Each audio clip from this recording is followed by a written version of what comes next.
You pushed hard today. Now give your body what it needs tonight. Before you drift off, reach for Icy Hot Nighttime Recovery Roll-On for fast-acting pain relief with a blend of lavender and eucalyptus. It'll help soothe muscles and joints while you sleep, supporting overnight recovery, setting you up for a stronger comeback the next day. After a painful day, make Icy Hot part of your nighttime recovery ritual. Icy Hot, you're so back.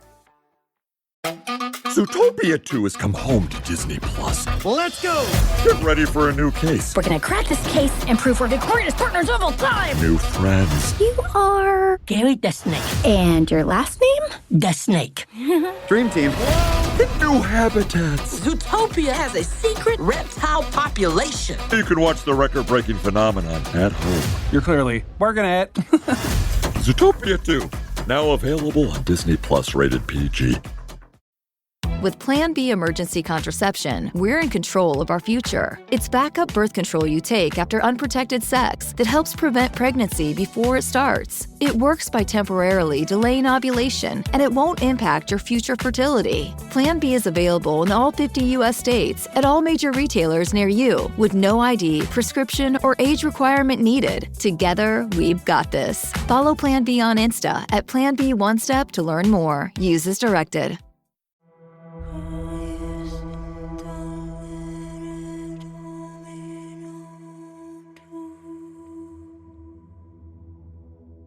After learning Favor's pregnancy may be deadly, Nesta agrees to scribe for the Dread Trove. She travels with Cassian and Azrael to the Bog of Orid in the hopes of finding the mask.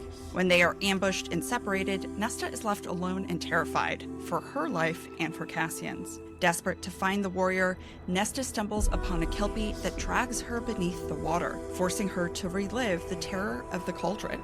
This time, however, she fights back, calling on the Mask of the Dread Trove and emerging victorious. When they see her and her army of the dead, Cassian and Azrael bow to her as Lady Death.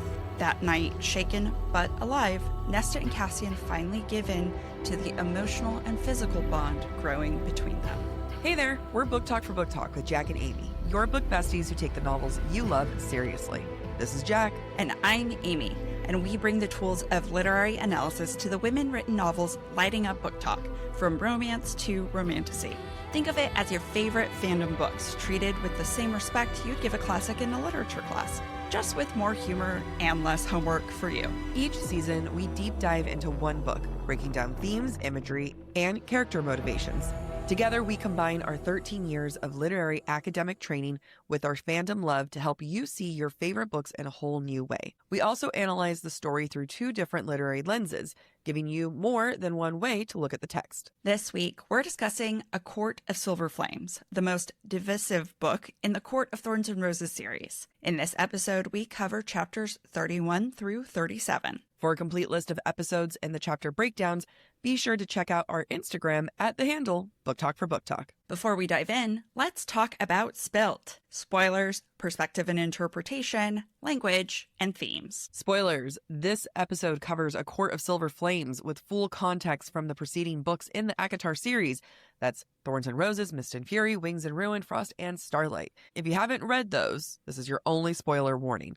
Anything in the SJM other series, SJM universe, will be saved for our Breadcrumbs and Broomsticks episode, which airs this Wednesday. Perspective and interpretation. These are just our takes, our personal readings of the text. We don't speak for Sarah J. Maas, even though we think sometimes we're brilliant. And we know you'll have your own interpretations too.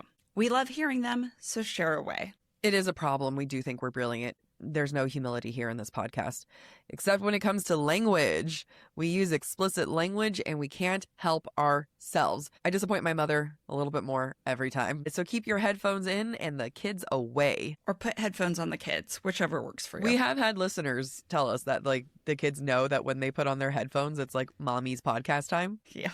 Themes. We will discuss tough topics like sex, violence, abuse, depression, self-harm, and death. We do our best to flag heavier moments where we can, but listener discretion is advised. Especially for this episode, there's going to be discussion on sexual assault. We will flag it, but that's going to be one of those that's going to be coming up.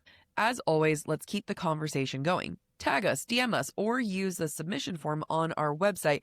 And if you want exclusive content and live streams, you'll find us over at patreon.com/booktalk for book talk. Can't get enough of analysis? Make sure to check out the Subtext Society Journal, where we write think pieces discussing the romance and romantasy genres as a whole, the ongoing conversations in the bookish community, and insights into the publishing world. Join us over at the subtextsocietyjournal.substack.com. Also, I feel like we don't stress this enough. You guys, take a look. Have you rated us yet? 5-star? Go ahead. I know we say it, but like, pretty please? Thank you. I figure start with desperation up top. I remember when I said there's no humility here? There's plenty of desperation. Each week we ask ourselves a question. This one we formed at the gym this morning. If Nesta and Rhys mirror one another, then what does it mean for them to call a truce? And can they ever truly adhere to the truce between them? Themes we see in this section include sex, intimacy, and lies. We start chapter 31, and we left off last time with Rhys needing to work off some aggression, having learned about Farah and the baby.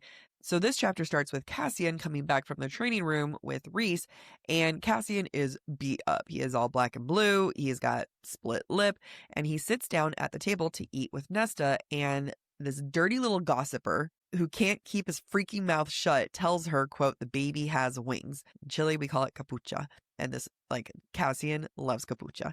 So why does he share this? This was a bad move on his part. This was not his to share. This is another person now who knows this thing about Farah, who Farah doesn't know. We love our perfect baby boy, but this was... But he's not always perfect. Yes, this was a bad moment. However, I had to sit there and ask, why did he share this? Why did he sit down and immediately start divulging Farah's personal medical issues?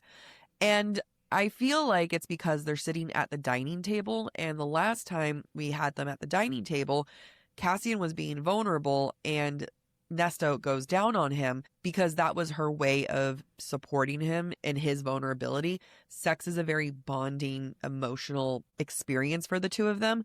So it makes sense that he would come in here and go, hey, this is our sex emotion table. Let's Let talk. me share some emotions. Yeah. Now, there are some food dynamics going on here in the midst of this vulnerability, but also sexually charged moment. Before Cassian comes in, Nesta sits down at the table and her stomach is, quote, gurgling with hunger, which I find hilarious because the second she sees Cassian, she tells him he, quote, looks like a tenderized piece of meat. She's really hungry. Right. You know, I don't know that this is intentional on SJM's part, but this entire episode is going to be about hunger and satiating that hunger between the two of them. Whether that hunger is for emotional bonding, physical bonding, etc., there is a give and take. And for me, this kind of sets that up. And it's the beginning of some great setup for the devouring that's going to happen at the end of the episode / chapter 37. What do they devour, Amy? I I wonder what they devour. I don't know. I'm so naive. What is important, I think, to notice in this chapter is that we see Nesta beginning to think differently about magic compared to the start of the novel, right? Initially, Nesta hates everything to do with the High Fae. She hates their ways. She hates their magic. But when she learns Maja's magic can see the shape of the baby inside Farah, quote, utterly incredible the way their magic could work to actually be able to see within the womb itself. Nesta couldn't stop the small voice in her mind from wondering what her own power might do if she untethered her leash on it. It's fascinating that there is no automatic repulsion on Nesta's part. She's wary of using her magic, yes, but magic as a whole is no longer vile. She has curiosity. She has curiosity about her own magic. And that's important since Nesta is going to soon attempt to call on her magic.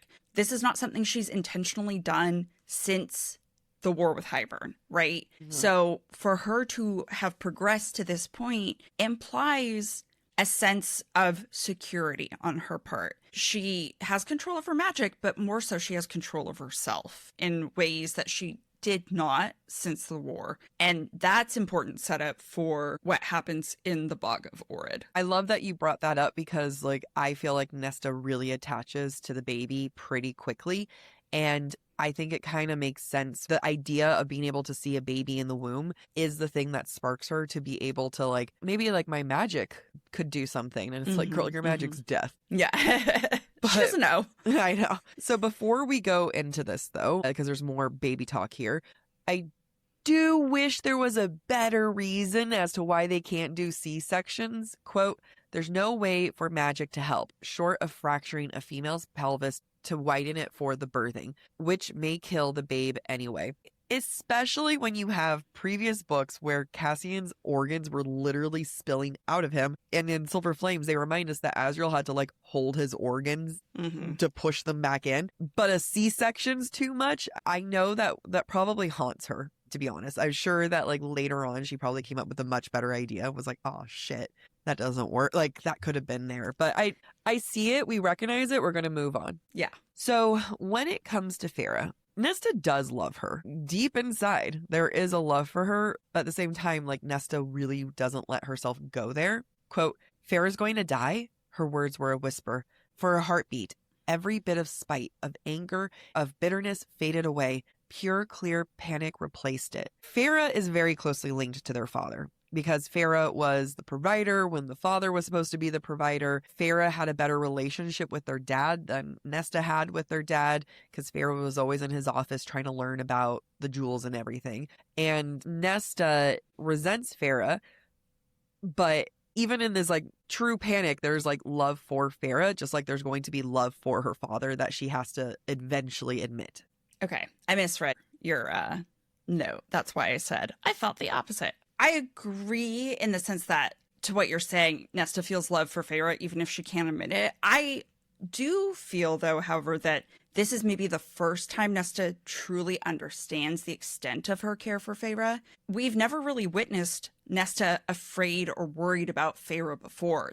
That sort of panic is normally reserved for Elaine. I think it's important that Nesta has been growing her ability to empathize with others, because that has melted the ice around her heart enough that she is able to worry about Farah, instead of assuming, well, Farah and her mate will take care of it. They always have everything under control. Everything always works out for them. She recognizes like, oh, this is serious. Yeah. And I'm afraid.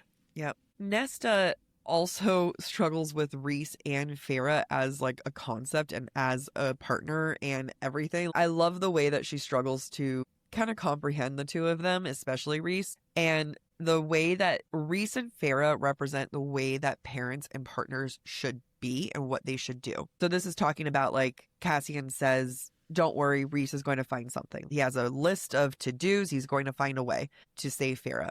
Quote, Rhys would do that. She knew without a doubt the High Lord would go to the ends of the world for a way to save Farah. This is literally what she expected her father to do for their mother, that he had a fleet of ships, that he could have gone to the continent, but he never did anything for their mother. And I kind of have to ask myself, like, does this heal a little bit of Nesta on the inside? Is realizing, oh, you know, there are partners that do that.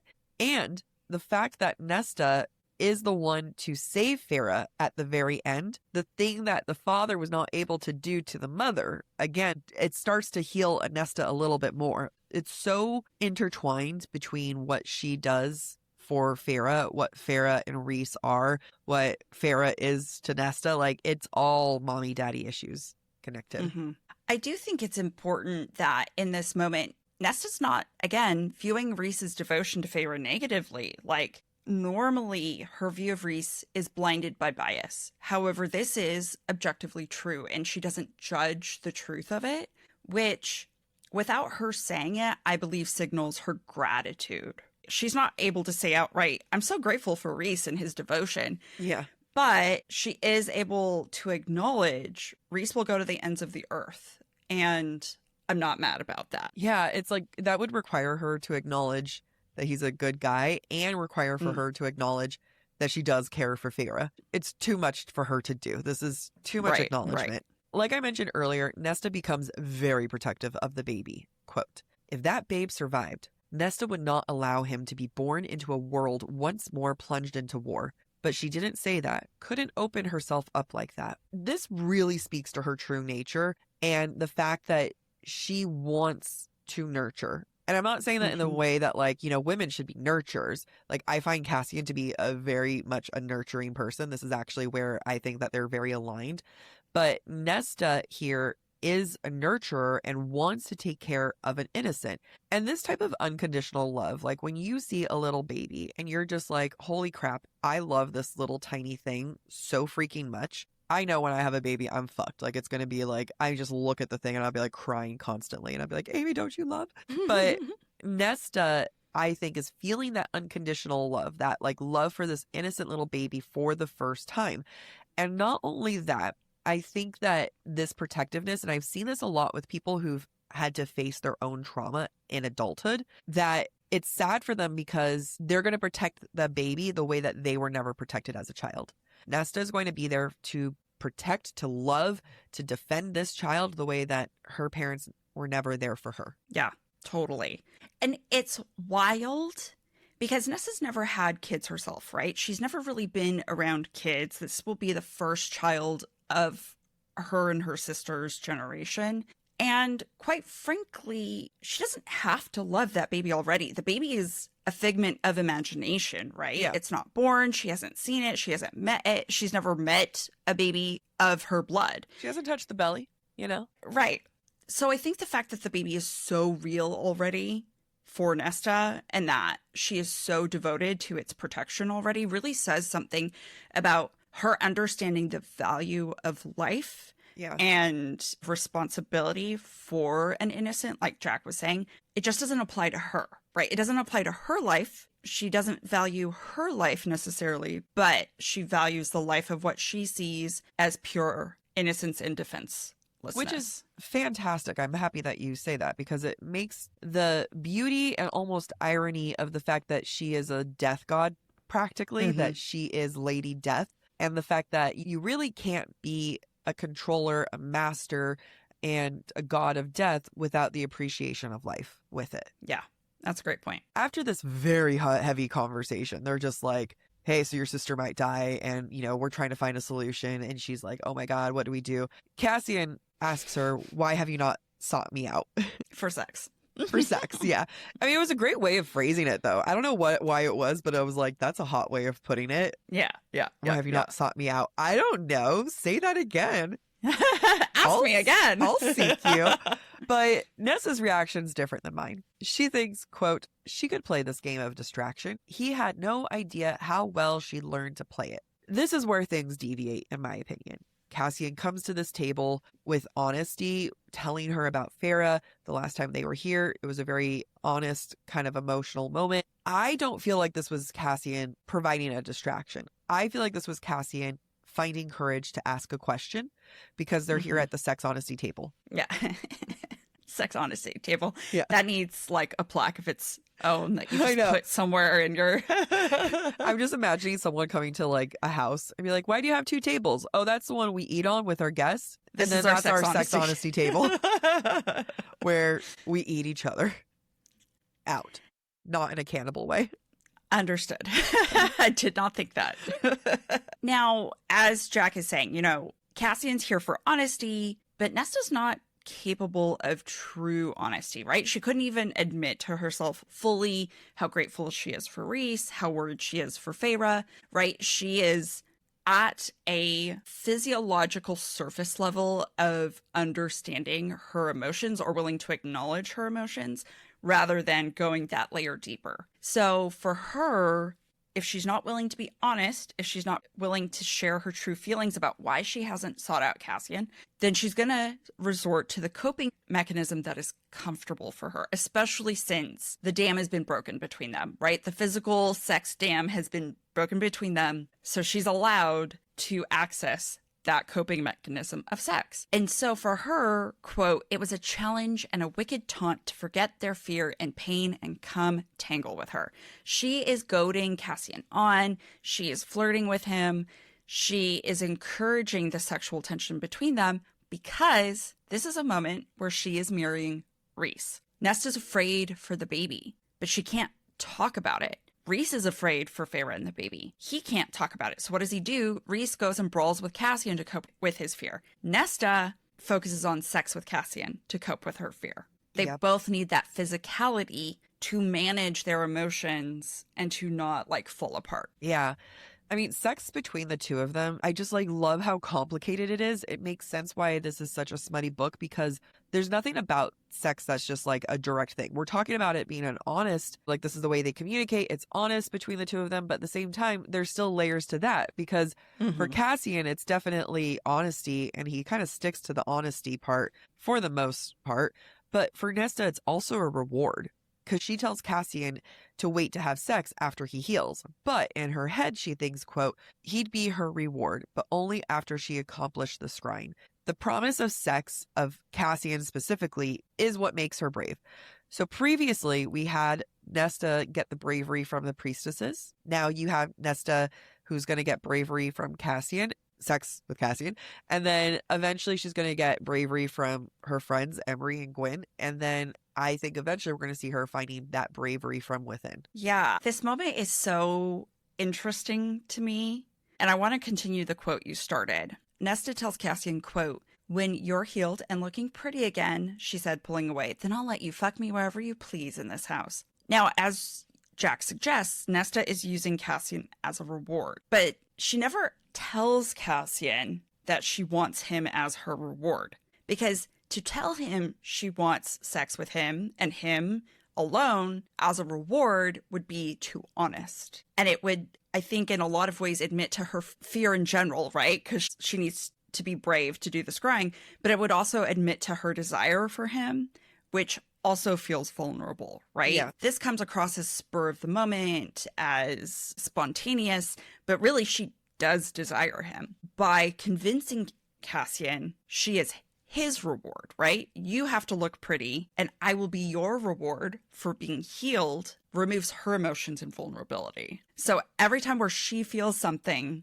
and wants to hide it, she flips the script and makes it about him instead, which I find very fascinating. It's so fascinating. It's so unhealthy. And I so want to take notes from it. I'm like, oh, should I do that? So Nesta's issues with Farah will never stop bringing me joy. And when I say joy, it's because I love how complicated it is and how much Nesta struggles with that relationship, which shows how complex of a character Nesta is. So Nesta agrees to go to the river house to scry, and Farah is there, and Nesta just kind of like nods to her in greeting. Quote, she couldn't stand the relief and happiness in Farah's eyes, that merely acknowledging her sister politely had caused it. So we talk about like Rhys being her mirror, and in many ways there's like this idea of reflection. When I use the term mirror, there's two ways about it. In the text, you have the two of them mirroring one another. So they have similar traits, similar habits and stuff. They mirror one another. I feel like for Farah and with Nesta, Farah holds the mirror to Nesta. So Nesta can't handle that reflection because it's just so honest, right? Like there's nothing that's dishonest with Farah about her wanting to connect with Nesta, her wanting to be there, her being grateful. Like Farah isn't pouting like Elaine. Farah isn't acting out. She's just genuine, and like she gets genuinely frustrated and she gets genuinely hopeful.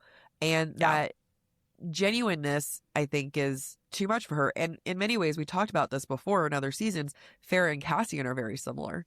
And I think that true, genuine energy about the two of them is so similar, and it's the same reasons why it's hard for Nesta to connect for Cassie, because it's just too good. Like in her mind, like he's too good.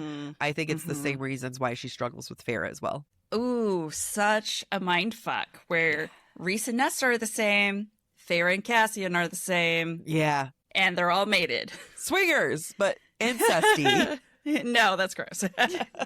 Well, I mean, the sisters can swap. Yeah, the sisters can swap. They can still be swingers. Yeah, they can. It's still too incesty. It's still like one dick removed. You know what I mean? Right. It's also like, I'm gonna fuck the dad of my nephew. Yeah, no. No, not for me. No.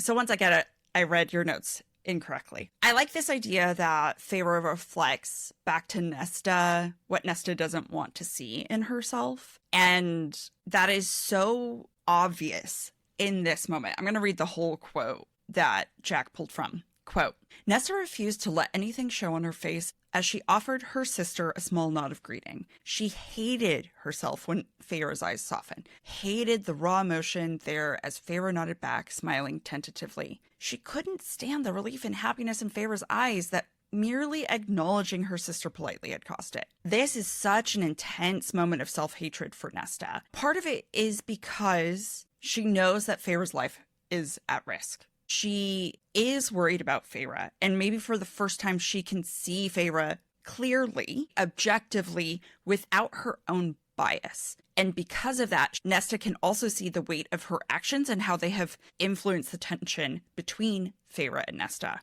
And in this moment, Nesta is despising herself because she realizes the way she's treated Feyre has conditioned Feyre to suspect the worst, to judge Nesta. And Nesta's own actions, therefore, have created this cycle of Nesta thinks Feyre is judging her, but Feyre's only judging her because Nesta's been conditioning Feyre to judge her. That's hard for Nesta to see and understand. But I think this is the moment where she gets it. So as they get ready to scry, or really just Nesta to scry and everyone just to watch around and be like, oh my God, Feyre assures Nesta that Elaine is safe. Quote, "We won't allow any harm to come to Elaine. Rhys warded her this morning." I had a very visceral reaction when I read that. To me, it's sickening.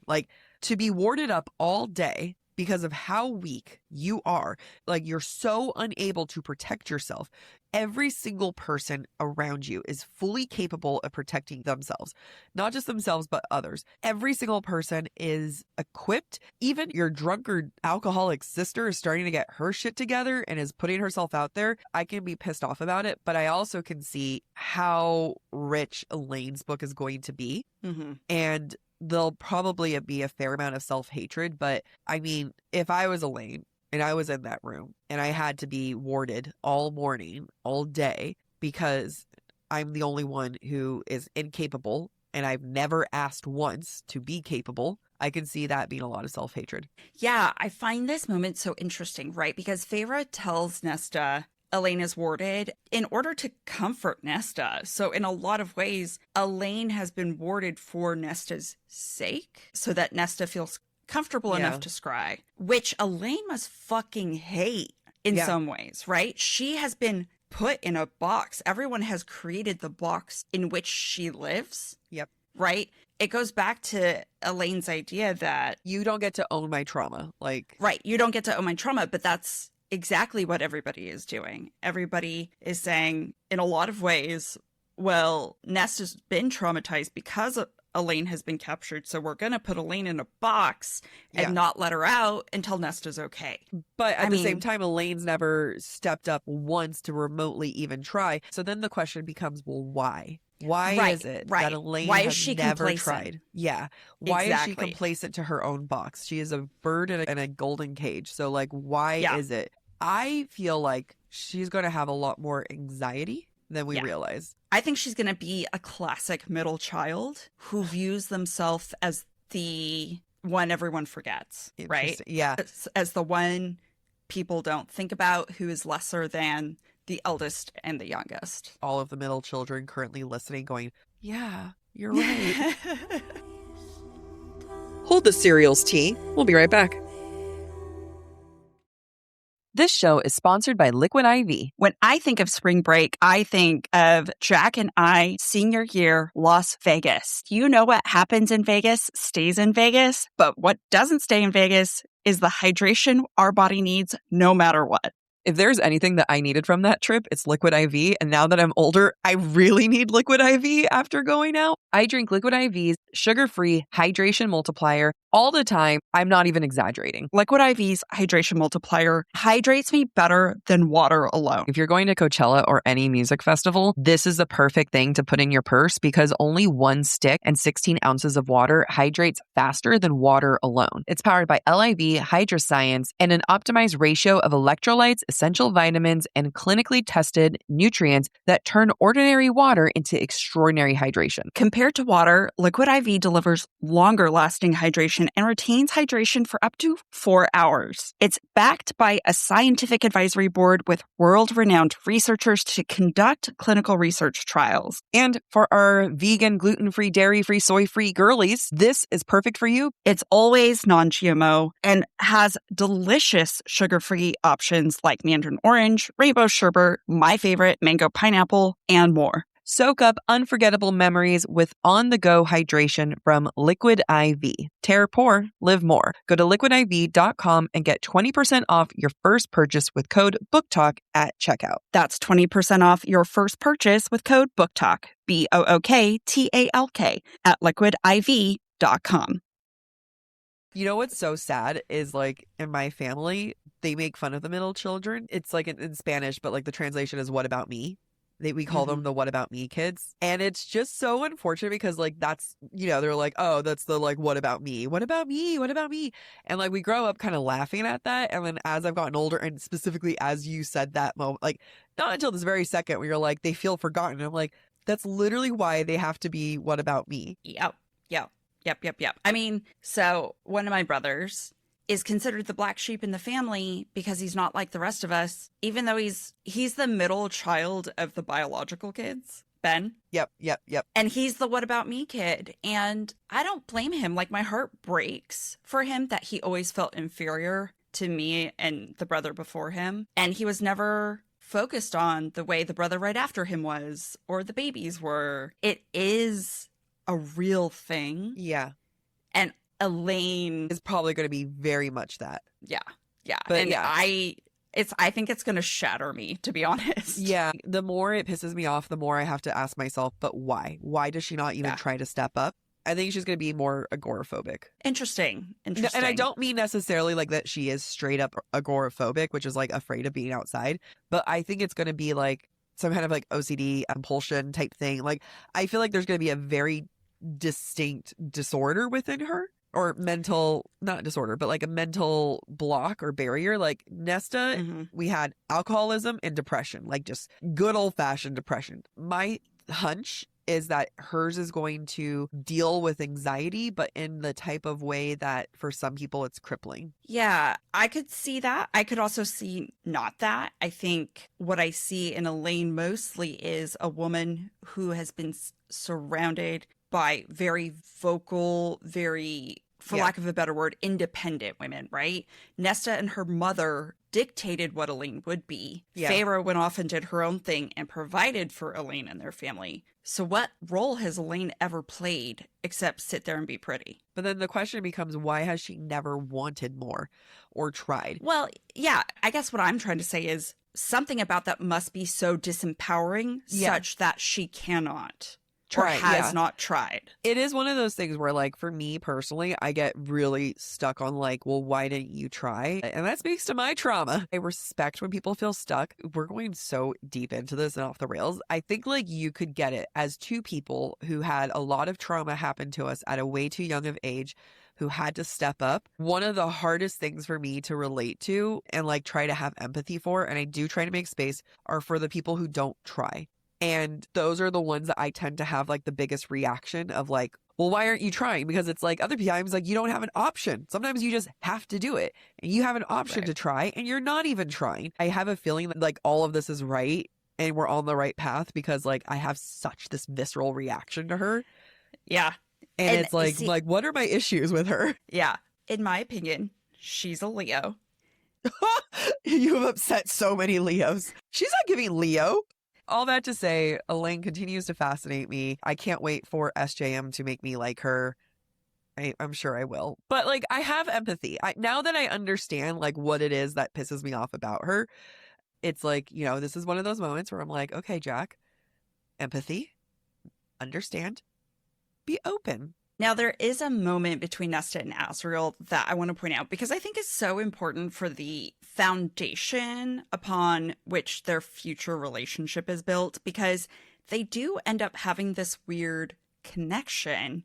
And it's important to recognize where it starts, and it starts with Elaine. Quote, Nesta met Asriel Stare, knowing he was the only one aside from Feyre who could truly understand her hesitation to scry. He'd gone with Feyre into the heart of Hybern's camp to save Elaine. He knew the risk. We won't make the same mistake twice, Azrael says to her. She believed him. I get goosebumps with this moment because this is a moment of true connection for Nesta with Azrael, who is fucking silent all the time. Like, why would she connect to him? But it's because she's like, I know you will go to the ends of the earth to save Elaine if something happened because you've done it before. I know you share my anxiety. And that bridges whatever gap may have been between them and creates a common understanding, a common goal. And that's the foundation of their relationship.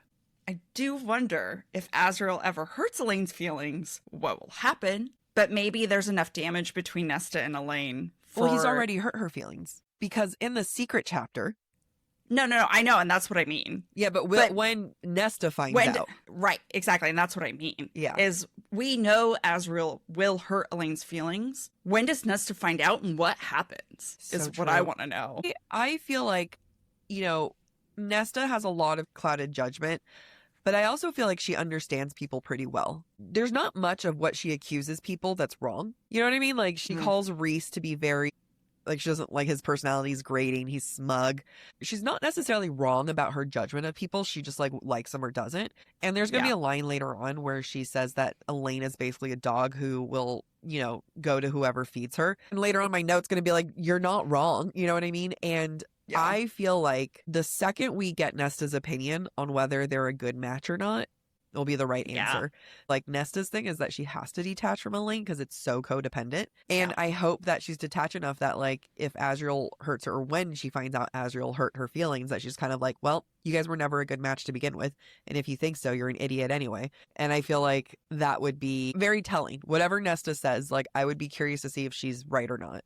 Because I feel like she would be right. Yeah, that'll be interesting. So I want to remind us that in the past, Cassian, like Nesta, has been equated to Bellows. And I think in Mist and Fury and Wings and Ruin, he had also a lot of flame imagery associated with him, which was foreshadowing Cassian and Nesta's connection. And the reason I want to bring that up is because remembering this, we should not be surprised. He's able to drive away the cold of the magic and the dread trove that comes over Nesta when she begins to scry.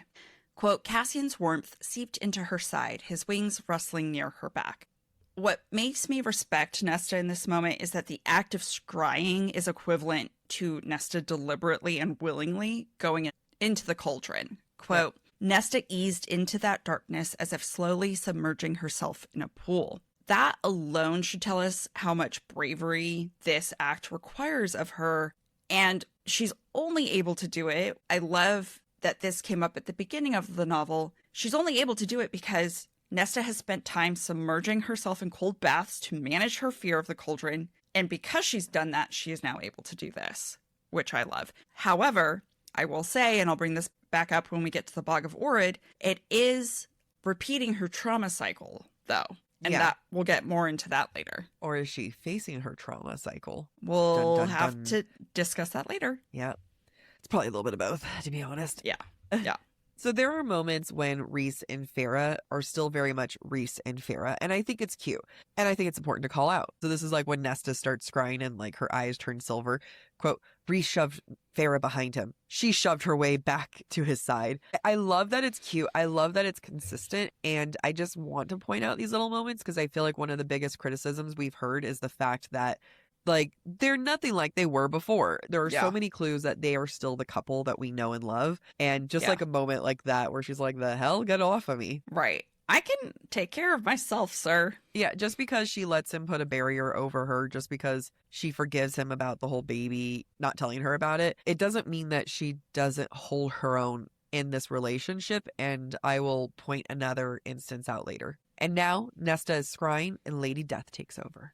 We've discussed this before, and I just want to remind us that Cassian is perfect for Nesta because she is Lady Death and because he is Lord of Bloodshed, which, ironically, Jack just made me rewatch that clip of us. I totally forgot about it. I did too. Forgot about Lord of Bloodshed, sheathe your sword, and it's just period sex. When we got set that clip, I was like, did I say that out loud? Okay. Yeah, you did. No, that seems pretty on brand. I can't remember that.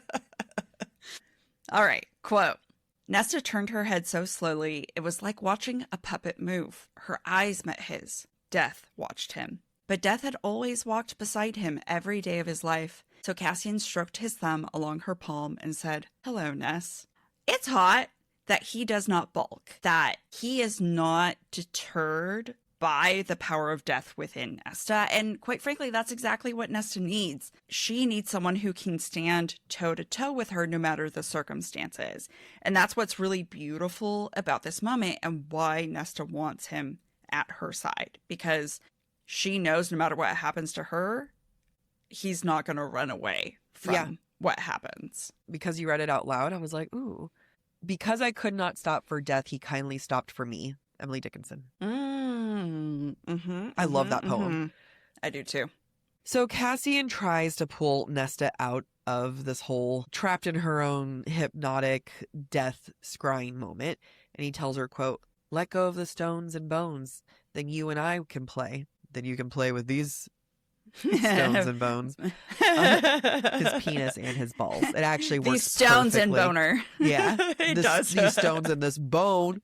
That being said, sex is a very emotional thing for them. It's a grounding act. It's the reminder. Like, this isn't just a distraction of, hey, let's go fuck. It's more about the way that sex is the way that they do get to express themselves. And that is why their sex scene later on in these next couple chapters makes so much sense, because there's a lot of intimacy that's happening right now. And I also believe that's why they haven't had penetrative sex yet, is because they haven't earned that emotional intimacy. But little moments like these is what's solidifying the bond and getting them to trust one another, which will get them into a very hot sex scene. Cassian continues to push the boundaries, because then he was like, okay, I'm going to kiss you now. He doesn't announce it, but he does. And, quote, "Everyone tensed as he leaned in, head dipping, and kissed her." It's beautiful because he's kissing death. And you have this term of dancing with death, but right now he's kissing it. And he talks about like not being afraid of death. He's walked with death. He's like, they go way back. I think it's fair, seeing as like how dangerous his whole entire life has been, that he would not be afraid of death like this. And, you know, I like that kissing scene, except for the fact that, quote, "Her mouth opened wider and he slid his tongue over each inch, over her frozen teeth, over the roof of her mouth, warming, softening, free." She's not moving. Her tongue's not moving yet. I know. She's just like, oh. And again, I don't think I have a long tongue. I think I have a short tongue for my short little mouth. small little mouth. It No, you doesn't. don't have a long tongue. No, Some people do. none that I've discovered. Well, we know he does, given that he can spear her with it. That man. Again, right now we're recording episode 6. It is March 15th. The first episode hasn't come out. It comes out this Tuesday. So Yeah. no one has like answered my cries and pleas of like, can you just go and kiss your partner and just like Tell me reenact about the it. scene? Like, just like have them open their mouth and then, you know? I do want to stress the last part of that quote, though. Warming, softening, freeing. So when we get to the sex scene in 37, we're going to talk a lot about melting, which I do think this is the precursor to that. And what this moment is setting up is that this act of physical intimacy, which is, you know, leading to sex, the physical connection is freeing. Literally freeing from the scrying, but freeing, I think, mentally, emotionally as well for both of them, especially Nesta. It's true of this situation. It's true of their future sexual encounters. Nesta in this moment is restrained, right? She's contained in her own mind because of the mental protection she's put up because of the scrying. But Cassian is starting to unravel that. And we're going to see every time they have sex, they love the wildness and the lack of restraint in each other. And that is when they can be their most honest. And this is it's just a good little foreshadowing of what's to come. It's true. Great news, guys. Take a sip. Take a sip. We are now in chapter 32, and Cassian, Az, and Nesta are getting ready to leave for their hunt, aka hunt for the mask in the Bog of Orid. Cassian, meanwhile, is helping Nesta strap on weapons she can't use. I love this because we're kind of getting a reenactment of Rhys and Feyre before they went to go see the Weaver in Mist and Fury, which was in the middle, and that exactly mirrors Cassian and Nesta getting ready to go to the Bog of Orid, which is also in the middle. During this moment, as they're preparing, Nesta chooses to, quote, focus upon his strong hands whispering over her skin and not the task at hand. Like we saw in the last chapter at the dining table, sex is kind of a tool Nesta wields against her own fears.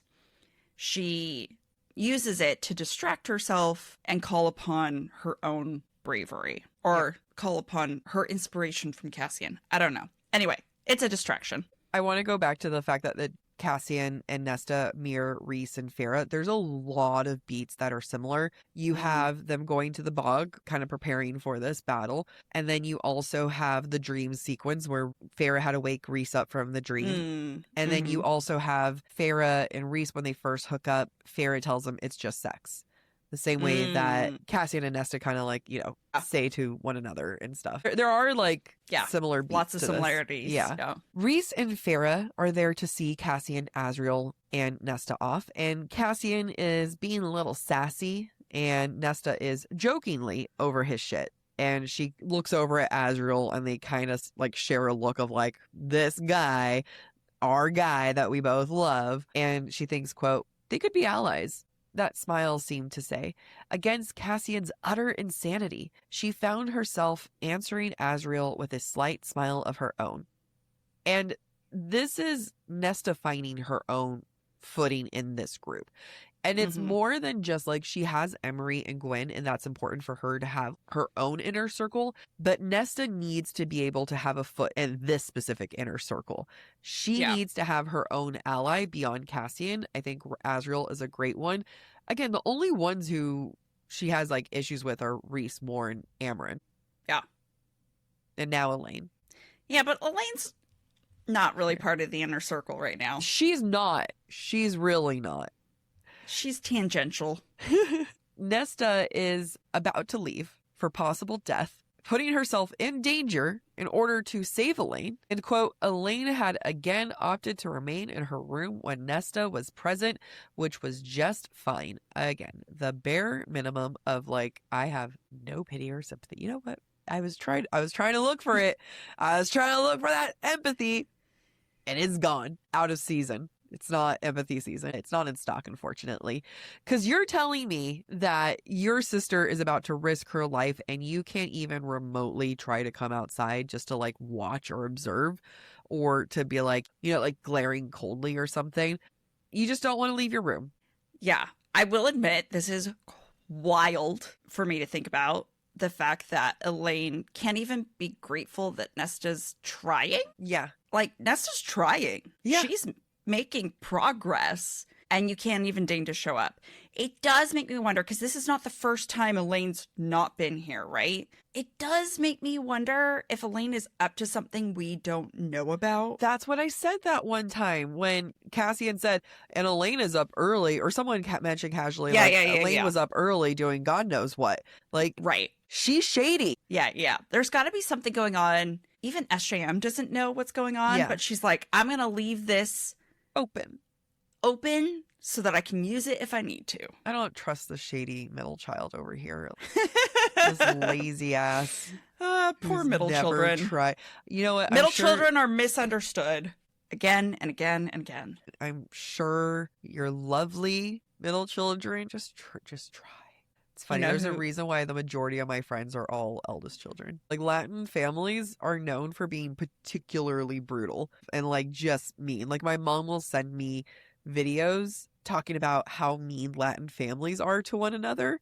And your first bully is normally your parents. And that is true. I said that for years. I was like, the first bully was my mom and my dad. Yeah. So your dad was not Latin. No, but he like embraced it. Yeah, he did. So I'm going to come back to this quote I mentioned earlier, the fact that Nesta is hurt, but she thinks about Elaine in this way. Quote, Elaine was like a dog loyal to whatever master kept her fed and in comfort. And again, is she wrong? She's not, but I do think it is a way for Nesta to shield her heart against the hurt, because by equating Elaine to an animal, which is something lower than being fey or human, it makes Nesta feel better. It shields her from being hurt by her sister, because her sister is subhuman, is sub-fey. Nesta used to do the same thing to Cassian and Feyre. Nesta used to equate Feyre to a pig. She often equates Cassian to a dog, less so now, but a lot before. So it's a way for Nesta to avoid the feelings that she doesn't want to feel. Yeah. And be honest. So the way that Nesta / SJM describes this moment is really beautiful and unique. I just really love SJM's prose and descriptions in this book. So while Rhys is watching Nesta, she notes that, quote, "Stars were born and died in his eyes. If you don't want to go," so that's him kind of offering her to like maybe back out.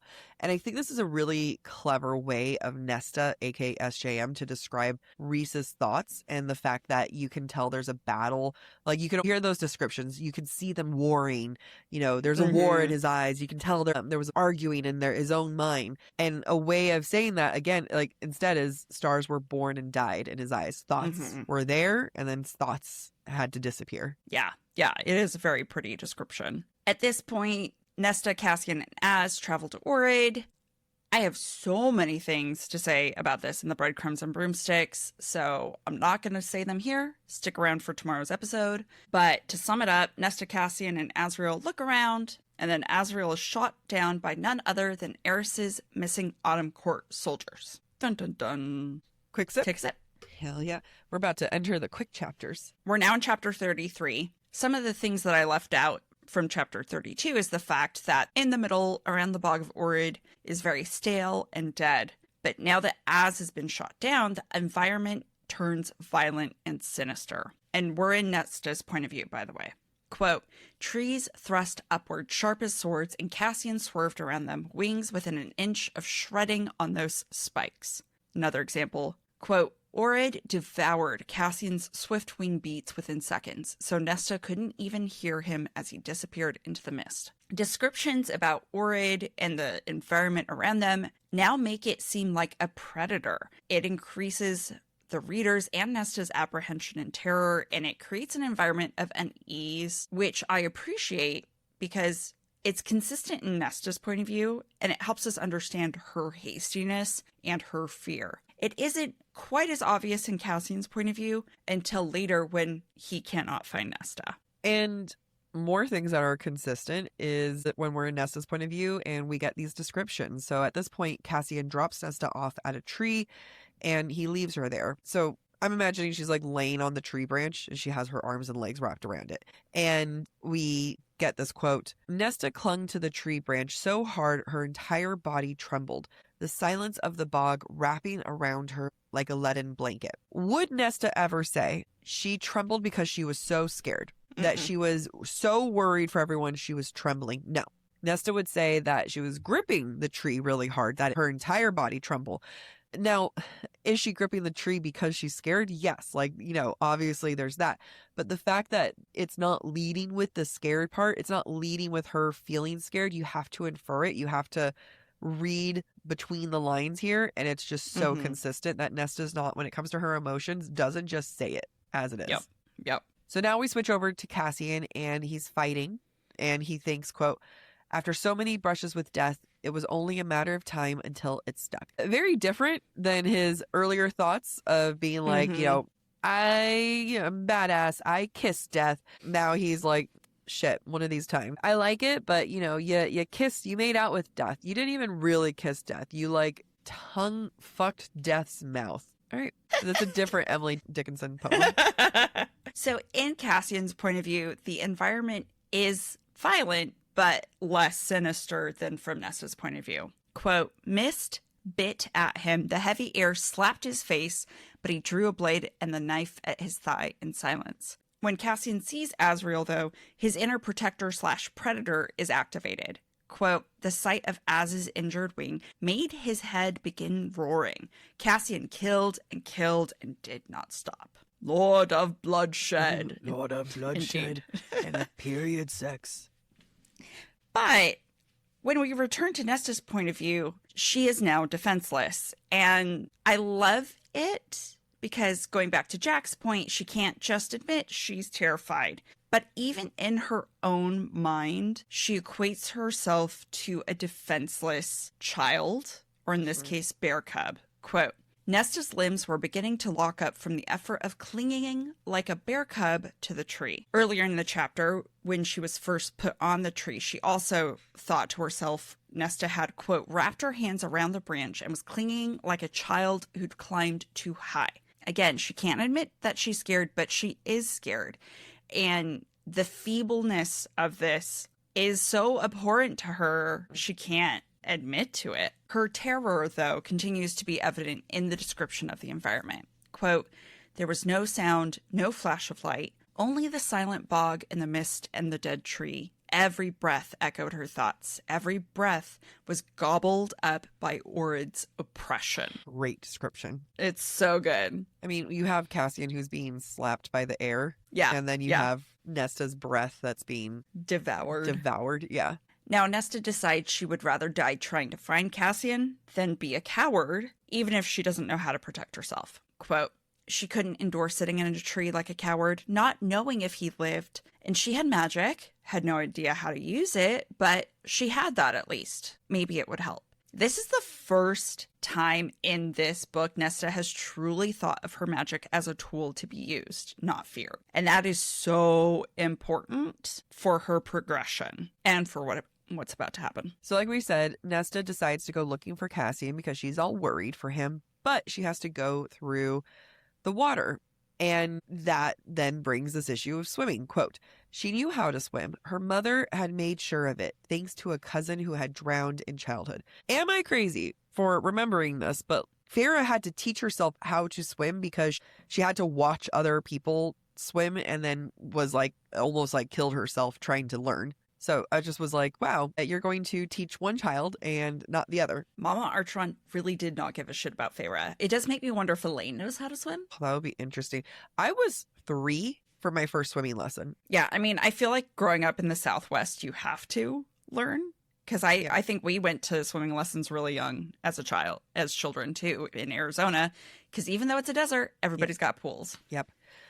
There's a photo of me at when I was 3 and you can see like the swimming instructor, trying to like talking to me. And my mom was like, oh yeah, the moment is I'm trying to negotiate with the swimming instructor not to put my head underwater. Like I was like, but what if I didn't? Like, what if this was enough? Even if Valkyrie needs a pause, we'll be right back. I have the most complicated period ritual just to make sure that I am comfortable and I don't have any accidents. And at the end of the day, I'm not comfortable and I still have accidents. I am so happy that I have finally made the jump to Nyx because I can sleep so much easier when I'm on my period now with their leak-proof underwear. Nyx, that's KNIX, has completely changed how I feel about my period. Their leak-proof technology not only looks and feels like regular underwear, but it washes like regular underwear, and they have a range of absorbencies because if you're like me, my period keeps changing. The heavier days are heavier and shorter, and I don't know what to expect. With up to 6 super tampons worth of absorption, I'm totally covered. Plus, Nyx has patent-bonded edges to prevent side leaks. We all know about those dreaded side leaks. They are the bane of my existence. Their underwear is buttery soft, stretchy fabric and cuts like thong, bikini, boy shorts, high rise, and more. Their thong has seriously changed everything. I wear that on my last day of the period where like I just need something for the gym. Pad doesn't feel comfortable. Tampons don't feel comfortable. Nyx, game changer. I swear by their boy shorts for overnight on heavy nights. I even wore those boy shorts under my dress during my engagement photo shoot. They were lifesavers. Head to Nyx.com and you'll see why we love Nyx. Use code BOOKTALK, that's BOOKTALK, for 15% off your order. Get leak-proof undies, amazing bras, and more. That's KNIX.com using code BOOKTALK, BOOKTALK, Nyx.com. So Nesta's looking around in the water. She jumps in the water. She goes, this icky black water. What if I just look at it for a long time? And she gets a little warning, quote, run, a small voice whisper. Run and don't look back. The voice was feminine, gentle, wise, and serene. Run. This is the mother, and the mother is with her, and it is so different than the cauldron, like that she stole the power. So I love these little moments that's really differentiating the mother versus the cauldron, and then the fact that even though she took power from the cauldron, Why is Nesta so connected to the mother? What power does she have from the mother? And why is the mother so vocal with her? In a way, no one else has really experienced how vocal the mother is. Yeah. That we know of. It's great because there's these types of questions are what leaves it so open-ended for like future SJM stuff. Mm-hmm. Yeah. We all take a sip. So we start chapter 34 and Nesta is attacked by the Kelpie.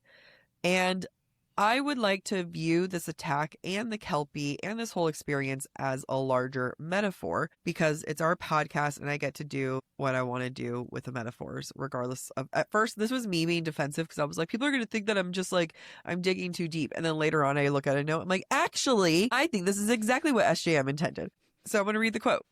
A face broke through the black water where her reflection had been. So I want to look at this as the Kelpie being a metaphor for her inner demons, that her own reflection turns monstrous and that is what attacks her, and that she is trying to fight this inner monster and win. I love this. And I'm going to add where I can to this metaphor because I think it's so good. In a lot of ways, the monster that she sees in her reflection, the Kelpie, is her past self trying to keep her down. The self that uses alcohol and sex to cope, who refuses to see the sincerity of the people around her. I think it's important to think about this, especially after all that we've seen in this episode. Nesta has begun to see how ugly her actions have been and have hurt other people around her. She's starting to see this past self as an other, right? As something to be ashamed of. And that's important for this next sequence. Nesta,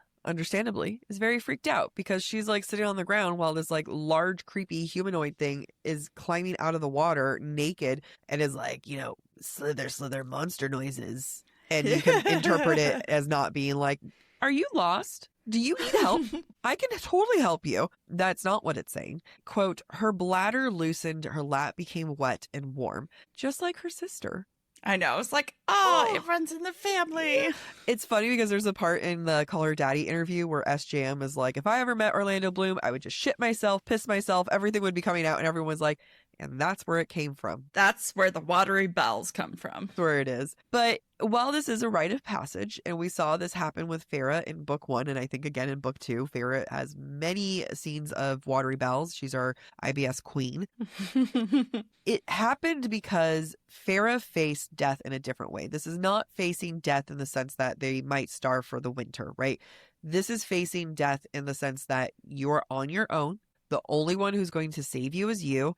And this is true and utter terrifying near death. And this is the first time that Nesta's experiencing it. Like, again, she's had other types of near death, but when it's just solo like this, it's going to hit different. It's going to get those watery bowels. And like watery bells did for Farah in our Thorns and Roses review, here, the fact that Nesta pees herself, essentially, is highlighting her humanity, her weakness.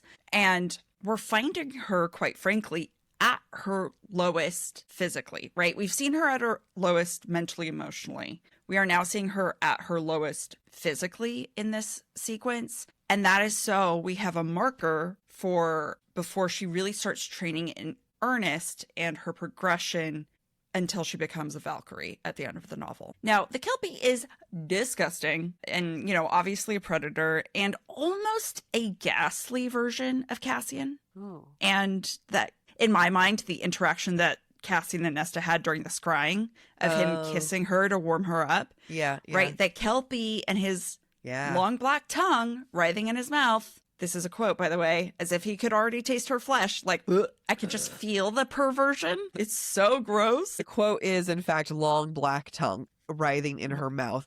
Ugh. Yeah.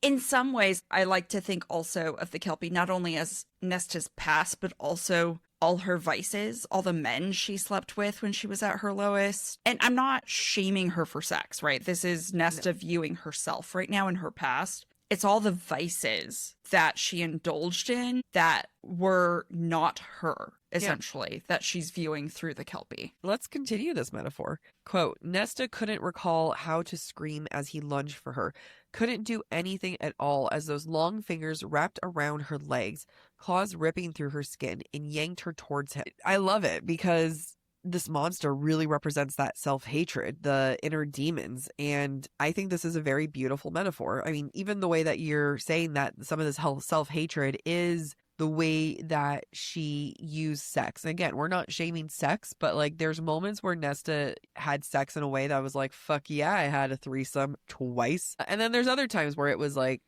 I was mindless. I just needed to use this body to get a high.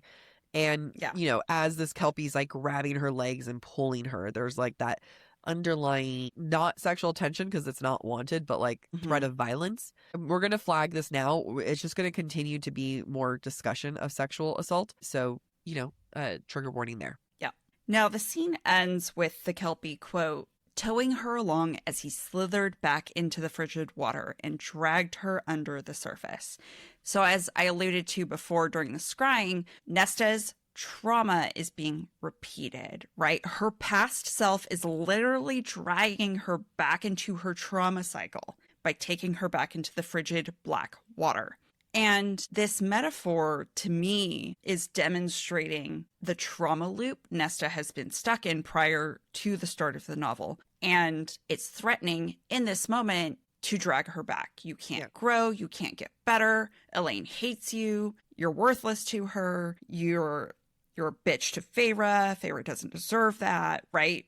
This is the darkest part of her trying to drag her down again. Now, before the chapter ends, we do switch back to Cassian, who has helped Az restrain 2 Autumn Court soldiers, and then they go off to look for Nesta, and at which point they realize she's missing. It's now Cassian's turn to feel fear, and so the environment becomes a predator for Cassian, just like it was a predator for Nesta. Quote, Orid devoured his roar before it could echo across the black. We're going into chapter 35, and we're not sipping. We're going to continue this. And you know what else is continuing? The metaphor. And we're in Nesta's point of view.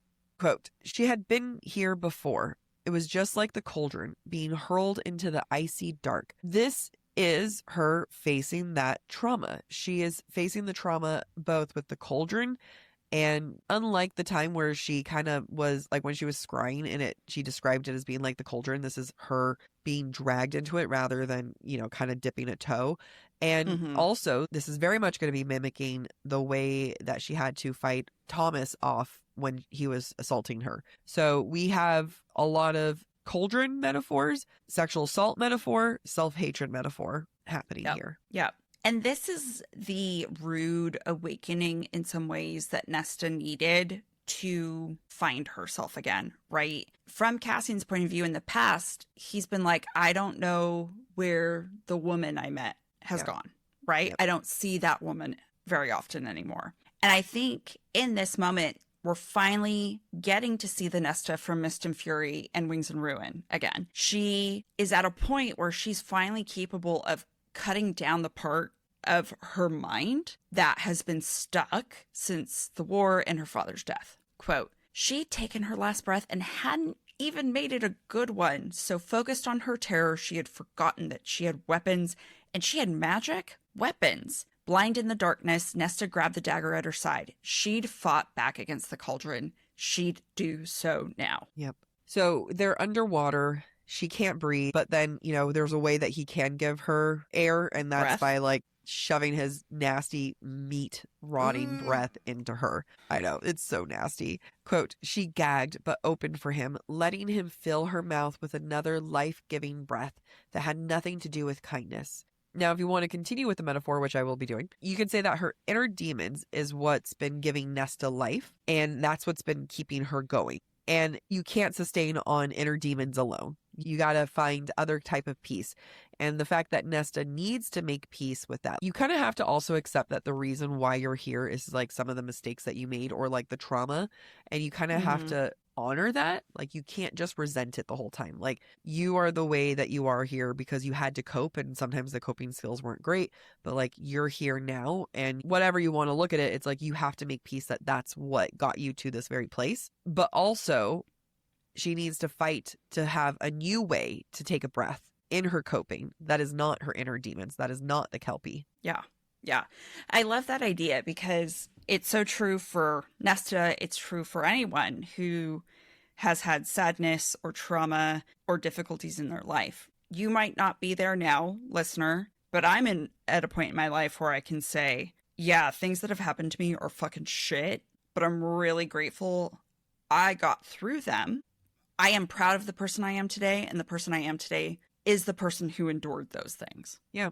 The goal is to like who you are, and you can't completely like who you are if you haven't come to a piece that you had to go through what you went through in order to become the person that you like. Doesn't mean those moments are okay. Doesn't mean that it, washes it away. But there's a certain level of peace and acceptance you kind of have there. Yeah.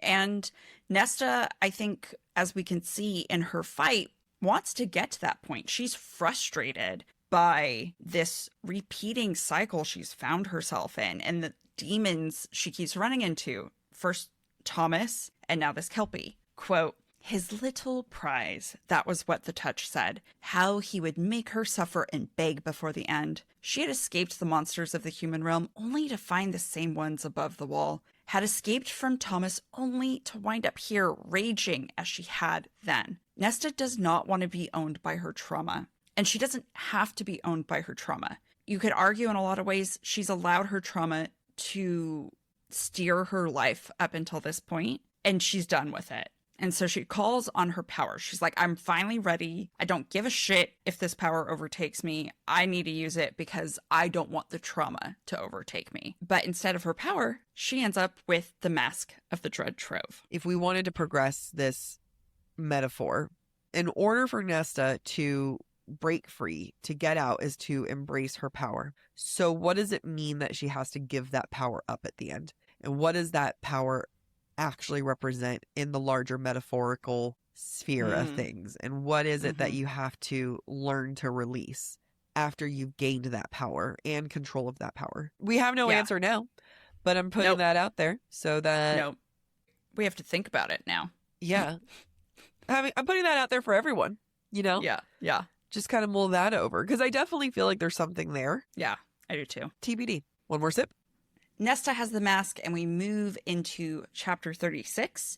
The mask is in her hand / on her face, and maybe Nesta is more herself than ever, because the mask echoes aspects of Nesta that I find fascinating. It convinces her through this echoing that it belongs where it is. Quote, her blood was a cold song, the mask a slithering echo to it, whispering of all she might do. Home, it seemed to sigh, home.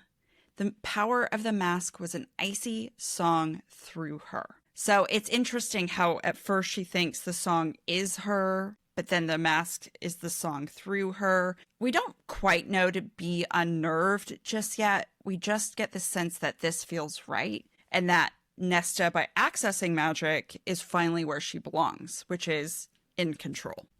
I figured out the larger metaphor. All right, work with me here. So in order to fight off the demons of the cauldron, of previous sexual assault, of all these other horrible things that's happened to her, she has to summon her power, right?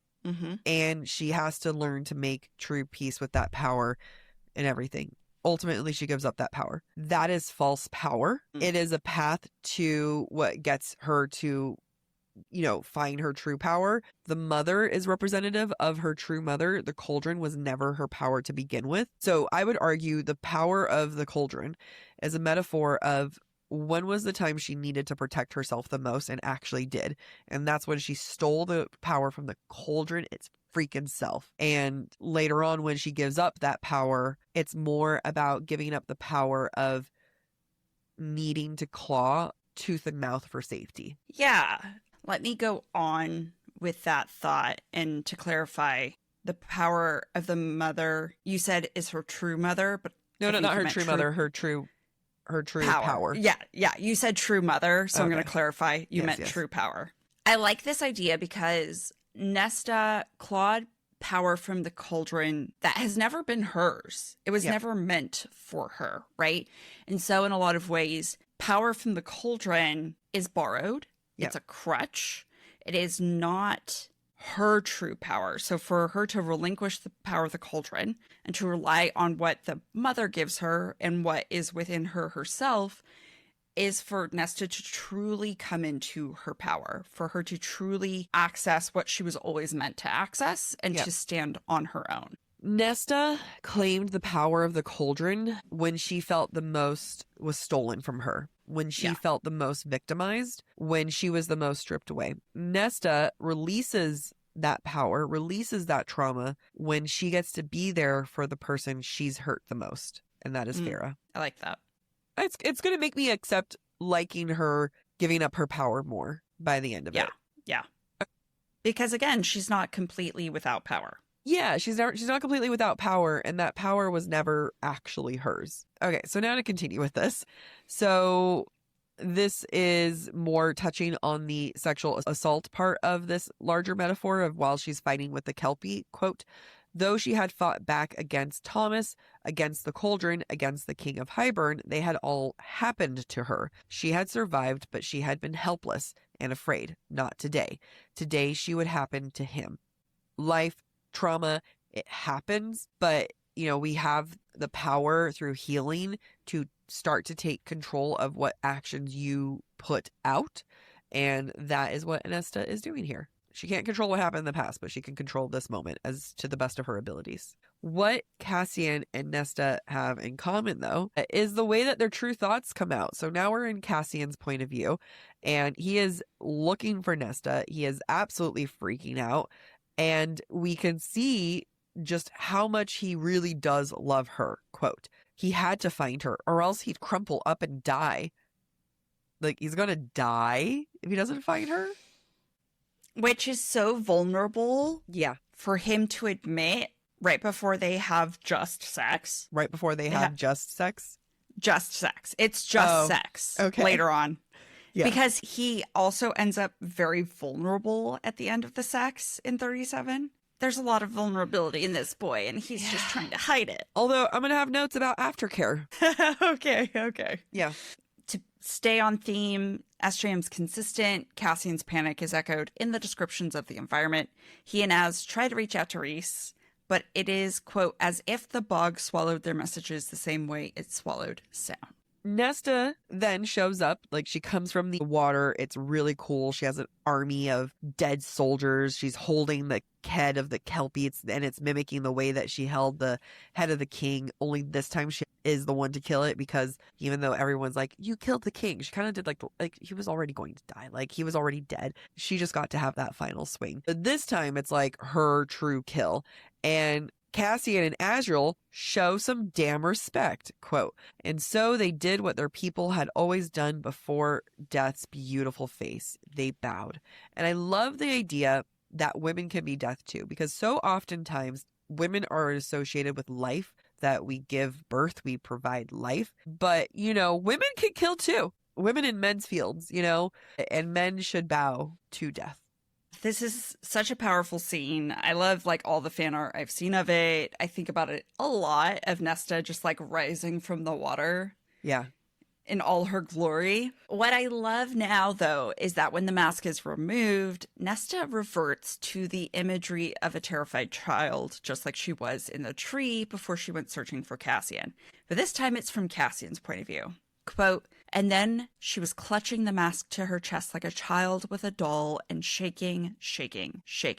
Now, I don't like it because she appears weak, though, and I don't think Cassian thinks of her as weak either, right? He sees her as something to be protected, like Nesta wants to protect Feyre's child. But I think what is important, and going back to the conversation we just had, Nesta is not the mask. She accessed powers that belong to the mask. Yep. Not necessarily to her. She's not at her full strength. She's not independent. She's a child fighting her demons. Yeah. And so, again, she is at her lowest. And we're being reminded she is physically at her lowest. She is not a warrior. She needs to work to become that warrior. Beautiful. All right, we're going to take a sip, or in my case, blow my nose. Okay, guys, we're going into chapter 37. It's a long-ass chapter. So let's all buckle up and brace ourselves. But it's a entertaining one, that's for damn sure.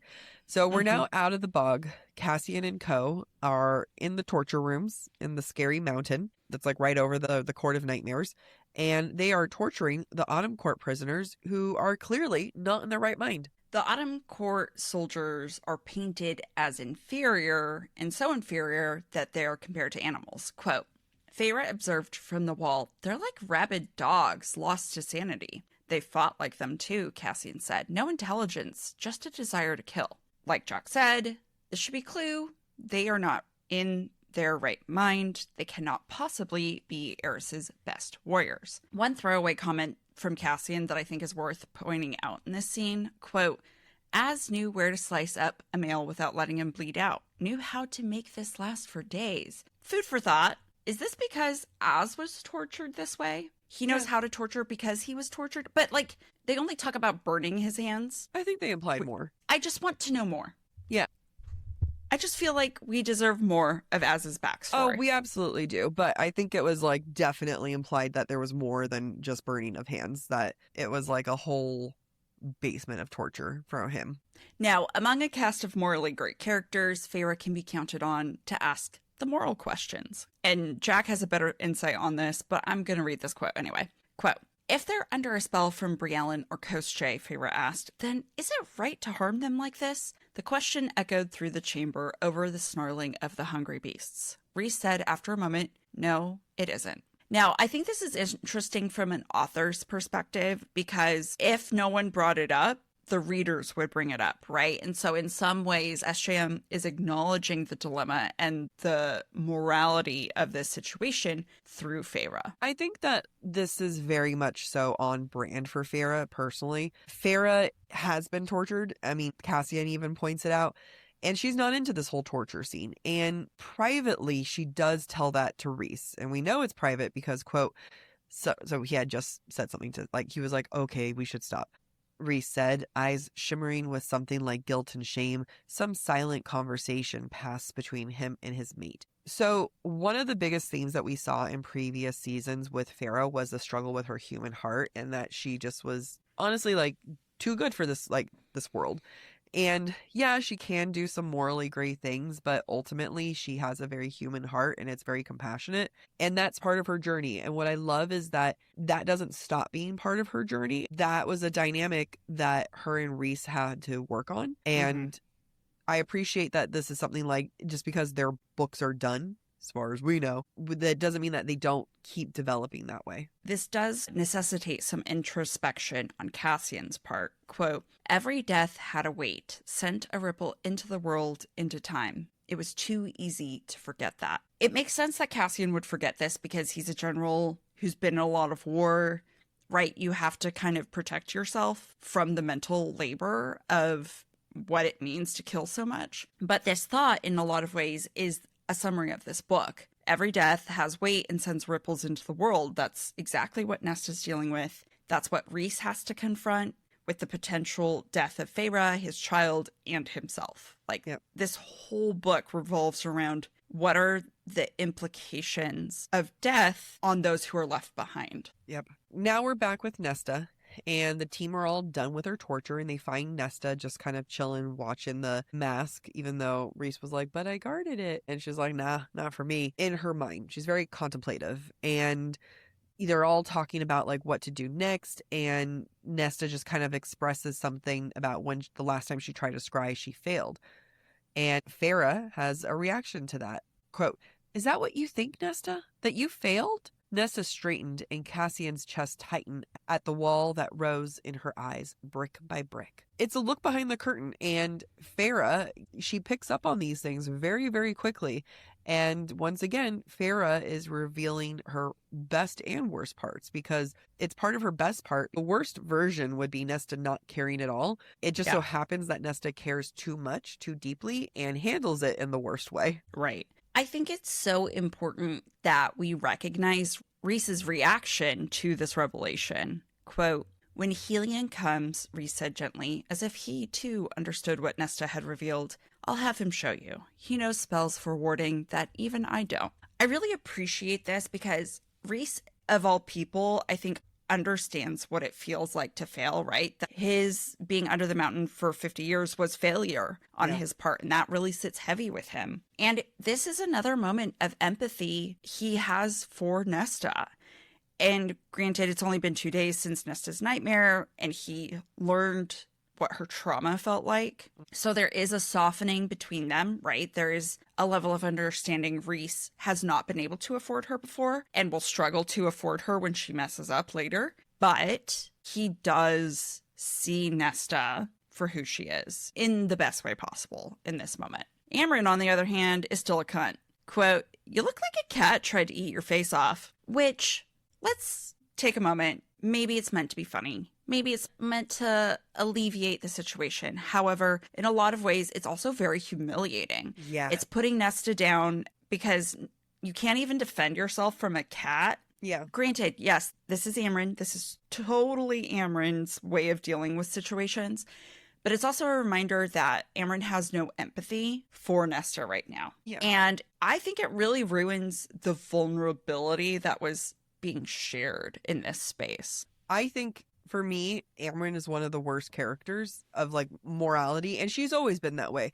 She's never been particularly kind. I mean, she's not human fae thing, right? She's like this otherworldly being. She's even disregarding the whole, like, if she even understood, like, her face looks that way because she was assaulted. You dickbag. Like, what are you thinking doing that? We promise this is important. Capitalism, but make it brief.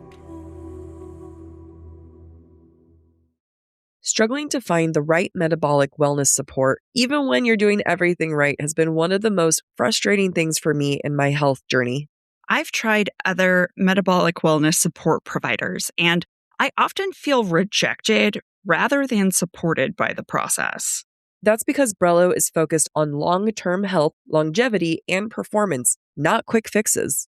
Brello is designed for people who want a more sustainable approach to their metabolic wellness support. Their support helps you focus on habits, education, and structure alongside provider oversight. Getting my GLP-1 through Brello has been so easy. They make it so effortless, and they provide all the support I need through their app. Their app is one of a kind in my book because it allows you to track progress, manage reminders, and stay on top of renewals. And if you're like me, managing the renewals is the hardest part. Everything is managed online, making it easier to stay consistent over time, and medications are delivered to your door. They're so transparent with their pricing with one flat monthly cost. Go to BrelloHealth.com to see if you qualify and explore their GLP-1 plans, starting at $133 per month for your first 3 months, plus access to their app, community, and wellness classes. That's BRELLO health.com.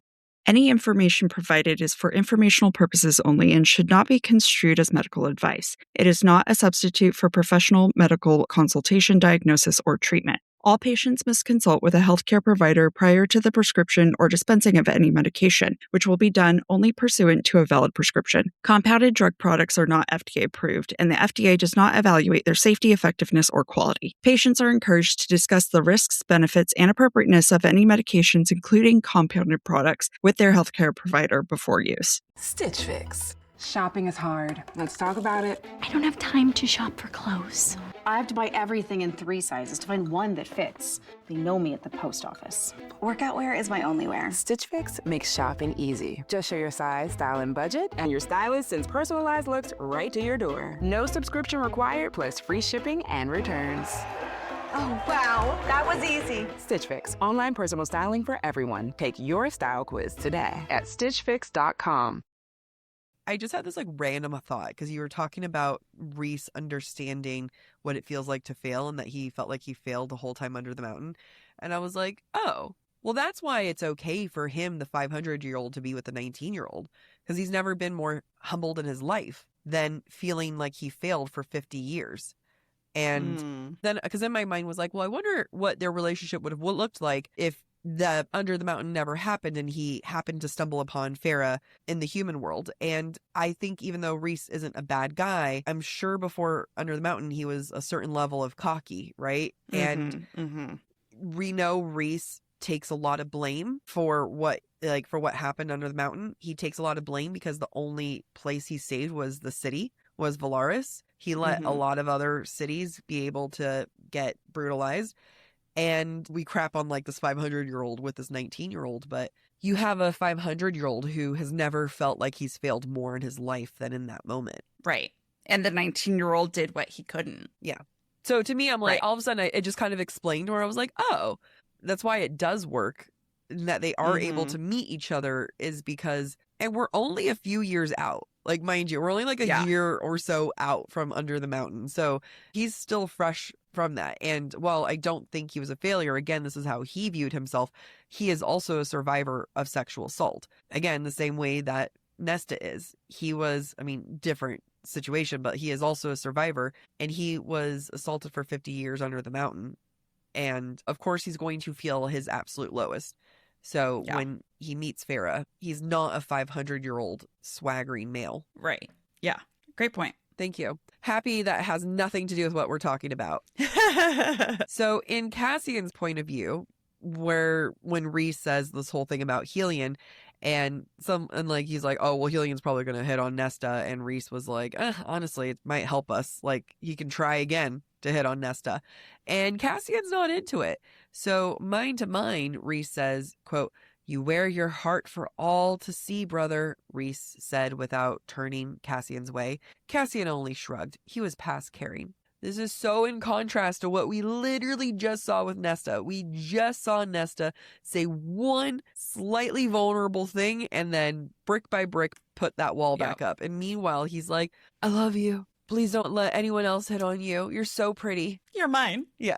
We return to Nesta's point of view, and she goes to her bedroom to rest and clean up. And, quote, "She barely noted the opulent bedroom, overhanging the side of the mountain, snow-capped peaks gleaming in the sunshine all around, a bed piled with glowingly white linens and pillows." Okay, yeah, you didn't notice. Yeah. Nesta is an unreliable narrator, and we know that, but I think this is important setup for the sexual encounter that Nesta and Cassian are about to have. Yeah. Because, once again, Nesta, having come from a place where she was slightly vulnerable and then taken down a couple pegs by Amren, she's not willing to admit a lot right now, right? Yeah. She's not even willing to admit she likes the space that she's in. Yeah. Because it is a good description, right? It sounds peaceful. It sounds pretty. It sounds relaxing.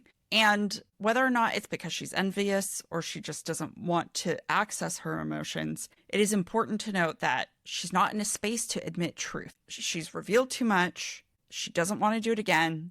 And so she won't be ready to be 100% vulnerable, at least verbally, with Cassian. I love the way SJM uses baths and that it's a way of showing her characters cleansing themselves of sin, of their own shame, of their experience.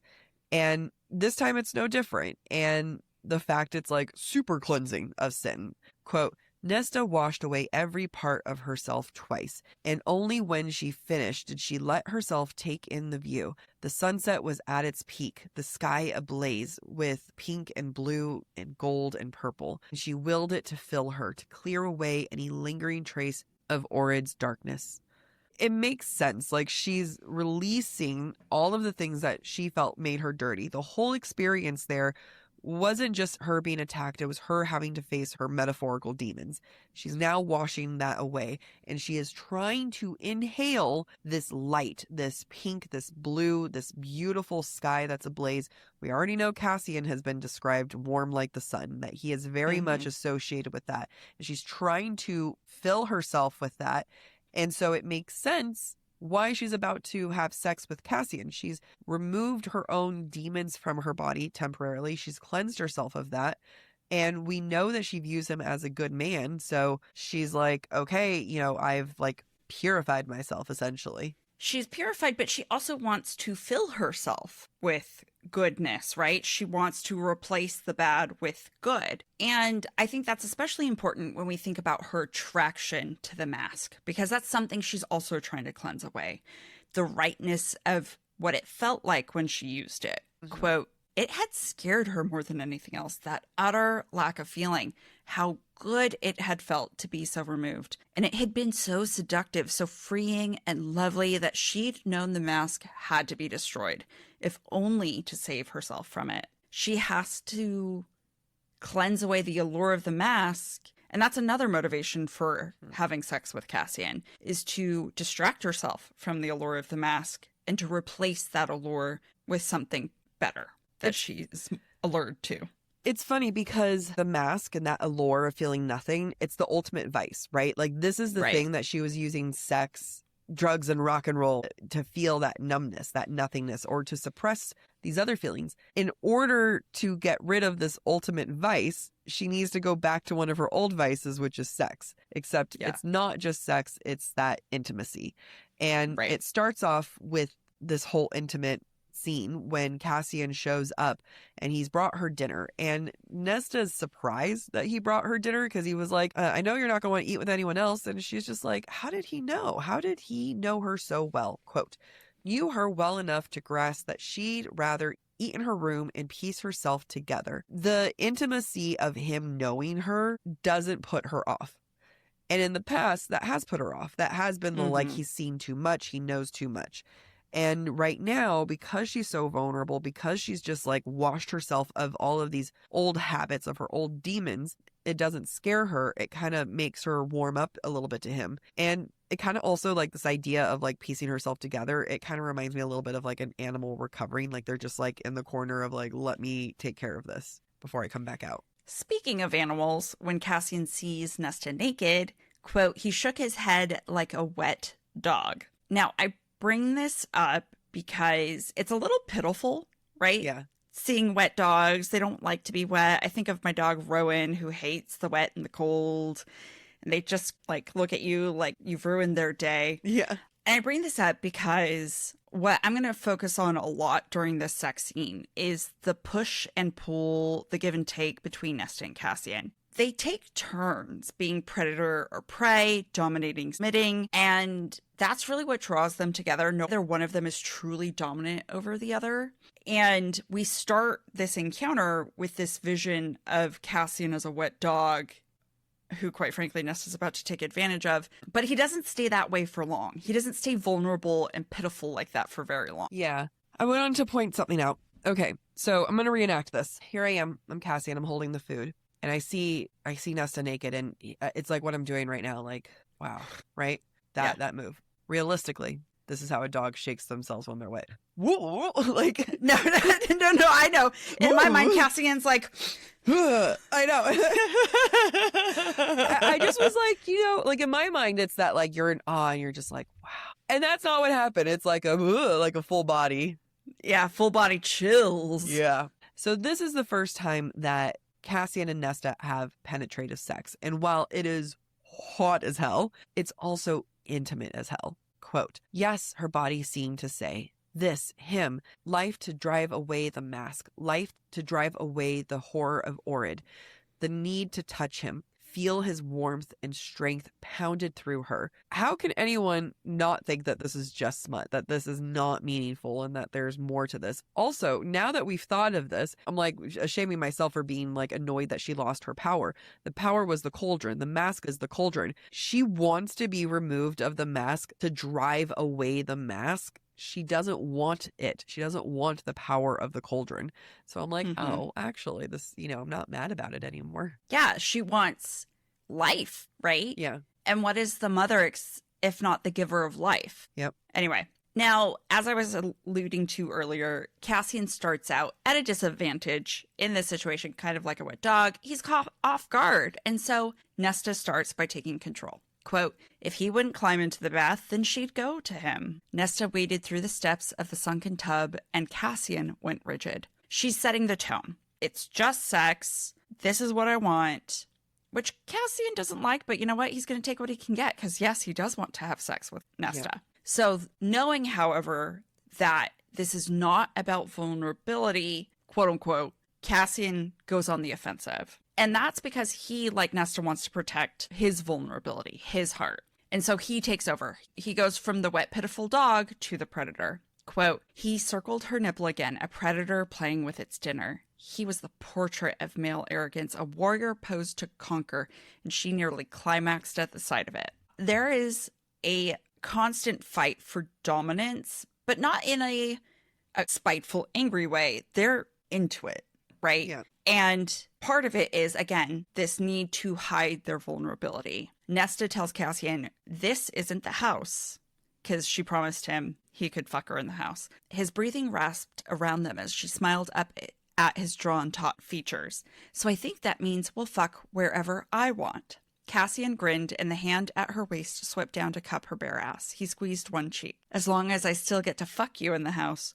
I read this because their intimacy is a negotiation. It is a constant negotiation within themselves and with each other because Nesta's not willing to be honest. Cassian doesn't want to upset the balance that they have because he still wants to have sex with her, but not ruffle her feathers. Yeah. And on some level, Cassian knows that Nesta loves his aggression, especially since she hasn't said yet that she wants it hard, but she will. Yeah. She admitted before that she loved how aggressively he fucked her face. So, you know, he will role play the predator if that's what she wants. I don't know if I need to read all of this, but I will. Quote, her wetness gleamed on his 2 fingers and his eyes glittered with predatory intent as he lifted them to his mouth and licked them one by one. He's eating her. Power. He is in control. Nesta moaned at the same moment he did, and he let her writhe as if he knew it'd torment her to undulate, but to have nothing to fill her, not until he wished it. She's letting him have the power right now. Yep. And the whole description of every moment of this sex scene is great. Quote, he was devouring her, melting her body like a piece of chocolate on his tongue. And the reason why that's extra kind of cute to me is because Nesta is normally known for being the sour one. She views herself as being sour, hard to take, very hard to swallow. But with Cassian, she gets to be a piece of chocolate. She gets to be sweet. Yeah. And he's melting her. And this is a reference back to the scrying. Cassian thawed the ice around Nesta when she was scrying, helped her break free of the hold of the trove on her. He's melting her like a piece of chocolate. He's melting her barriers to her vulnerability. Quote, his hesitation, his care, melted some ice-cold shard within her and made her snap free of any restraint. This is a very sweet and intimate moment. And even though we keep talking about, like, you know, Nesta's opening up to him, she still puts a wall between the two of them. When Cassian gets between her thighs and he's like ready to go inside, we have this moment, quote, his eyes were so wide she could see the whites around them. He opened his mouth, but she didn't want to hear the words, didn't want to know what he'd been about to say. So she kisses him instead. You know, on a level, both of them are so aware that they're mates. Like, they know it. They know that there's love there, but she cannot admit it and she cannot have him admit it. And Cassian doesn't go straight in with penetration. He has to very much ease himself into her. Quote, Nesta knew he'd been right to go slow for this first joining. And while you could say, yes, it's probably like for the sheer size and how big he is, but it's also because he has to take down her walls a little bit, like slowly, one thrust at a time, essentially. And he has to go slow initially. He has to bring down her barriers, because if he were to just go in hard, that would set the precedence that this is just hard, quick, fast, rough. You know what I mean? But right, they are looking at one another. He is slowly entering her, and you can't escape that intimacy. Right. The literal battle it's waging within both of them is conveyed in the sex. Nesta thinks, quote, retreating and advancing, Cassian filled her. A conquering warrior god. He had called her Lady Death, and he was her sword. And of course I'm thinking, Lord of Bloodshed, sheathe your sword in this moment. Sheathe your bloody sword.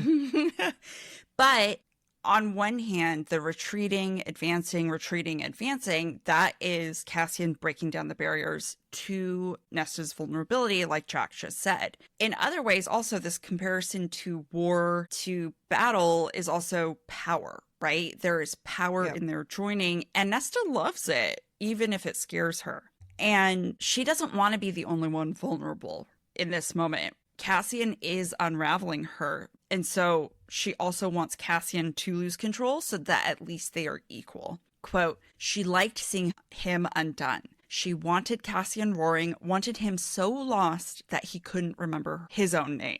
And like I said, this is an unraveling for both of them. Like, there's no going back after this sexual encounter. Yep. Nesta doesn't know how to open herself up with Cassian. She clearly wants to. She wants to have this intimacy between the two of them, but she doesn't know how to express it. And she does it the only way she knows how to, and that's through sex. Quote, it softened her enough that she couldn't quite keep the tremor out of her voice as she said, I want you deeper. Cassian panted, eyes wide, as she crawled out of his arms as she turned onto her stomach and lifted her backside for him, offering herself. So this is a position that a lot of times people can imagine to be very detached, very cold, but it's also a very vulnerable position for a woman to be in. And this is an offering. Like, this is what she could give him. She can't give her heart yet or her full emotional vulnerability, but she can give her vulnerability through this. And I love this because this happens right after she has a moment of power. Quote, Nesta halted him with a hand on his chest, just one hand, and he stopped, utterly at her command. If she wanted it to end here, it would. And so she is at a point where she can walk away, but instead she offers herself. She relinquishes control. And that says a lot about how she feels about him, even if she cannot verbalize it. The fact that she's willing to be vulnerable in this position when she's accustomed to writing, quote unquote, other males is significant. Yeah, and they're having sex. It's getting really hot and heavy. And just the way that Cassian couldn't keep his own inner thoughts to himself when he thought Nesta died or was missing, he couldn't figure out where she was. Nesta can't help but a little bit more of those like really deep personal inner thoughts come out. Quote, Cassian lay buried in her, and it felt so good, so right that she wanted him always this deep in her, his seed spilling down her leg forever. It's because they're mates. Like, it's the, even the whole, like, his seed, like, there's that pregnancy layer to it, right? There's an ownership, a claiming aspect to this. And this is the closest admission that she wants him much more deeply. And she says forever. And this is how they use sex to connect. Now, Cassian, on the other hand, like, it's so interesting that we have this ending where Nesta is more open and vulnerable than she's ever been. If Cassian wanted to play up the emotional side to things, he very much would have made a lot of progress with Nesta than he even would have realized. But the thing is, at this moment, Cassian's looking at her and he looks devastated, and he's probably telling himself, like, shit, that's my mate and I can't have her.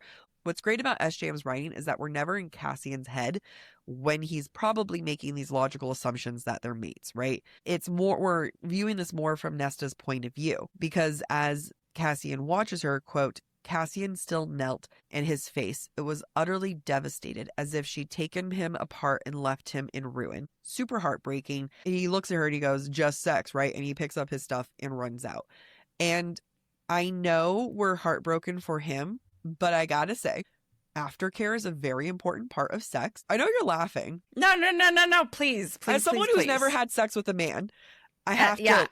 No, you do you. I'm laughing because I'll never have to think about this with a man. Aftercare is important and is frankly not talked about enough. The whole act of sex with, heterosex is like a woman is being penetrated. It is an invasive act. No matter how consenting and how much both parties like it, it is an invasive act. No, like ifs and or buts. Like, your body is being invaded. And especially if, he comes inside of her, it's vulnerable. And now she's left to clean herself. And one of the most important things about aftercare, especially if there's no protection used, a guy should be the one to help clean. It should be a very intimate part. And, while we do have a lot of heart and feeling for Cassian, and he's just trying to protect himself, he left Nesta in a very vulnerable position in a time that, and she makes a joke kind of like, well, I kind of hope was for cuddling, but this was one of those, like, it's not okay that he did that, even if it's to protect himself. Do you think he did it because the aftercare part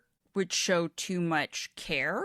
on his part. There's so many reasons why he probably didn't do it. It's probably because, you know, he would be worried how she'd react. It might play into his protective mate instincts. He might reveal his card. He would have been like, okay, so we're mates now. Let's go get married. I have no doubt that he had every reason in the world not to. It's just one of those things that in books, aftercare is not depicted enough and it's not shown enough. And I think that like in a society, we don't talk about it enough. And that I do believe in hetero relationships, it is the man's job for aftercare. And it's more than just physical, but also emotional aftercare as well, especially if things are rough and there's like more rough sex. It's highly encouraged for the man to be the one to like help emotionally. And a lot of times the best form of aftercare, if like especially aggressive, rough sex, is for him to ask for like clear communication of what do you want? Do you want to be touched? Do you not want to be touched? Like, how do you want this? But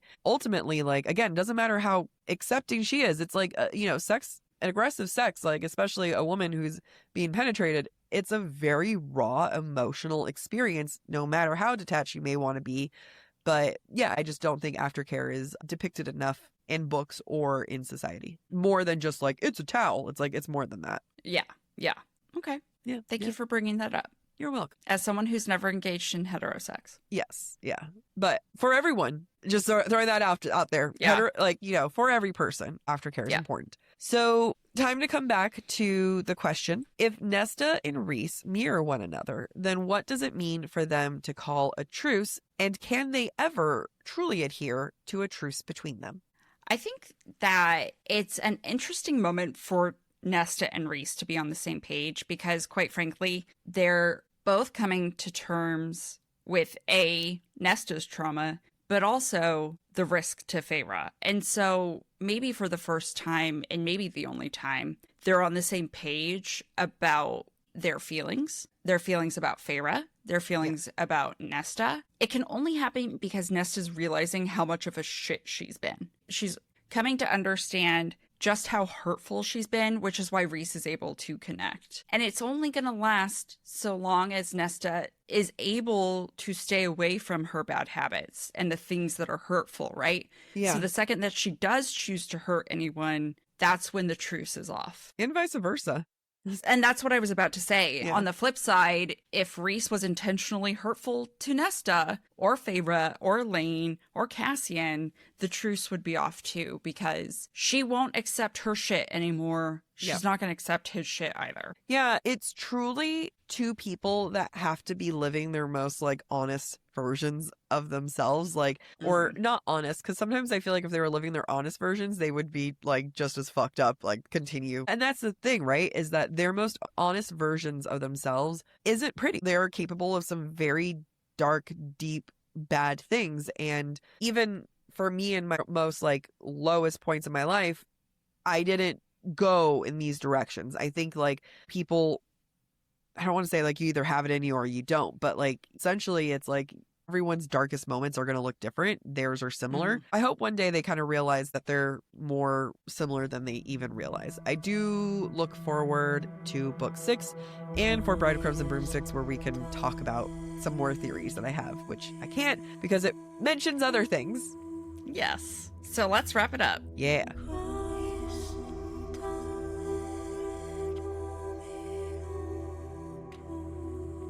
Thanks for listening to Book Talk for Book Talk with Jack and Amy. Join us Wednesday for our Breadcrumbs and Broomsticks discussion from today's chapters of Sarah J. Maas's A Court of Silver Flames. If you're enjoying the show, don't forget to rate, review, and subscribe on your favorite podcast platform. It really helps other readers find us. And of course, we'd love to hear what you thought of today's episode. Share your comments through our forum at booktalkforbooktalk.com, and we might feature your feedback in a future mini episode or in a Patreon exclusive episode. For merch and more ways to support the show, head to booktalkforbooktalk.com. You can also follow us on TikTok, Instagram, and YouTube at the handle booktalkforbooktalk. And don't forget to join us as we keep the analysis going by subscribing to our Substack to get more insights into the romantasy and romance genres. Head to the Subtext Society Journal.substack.com. Bye.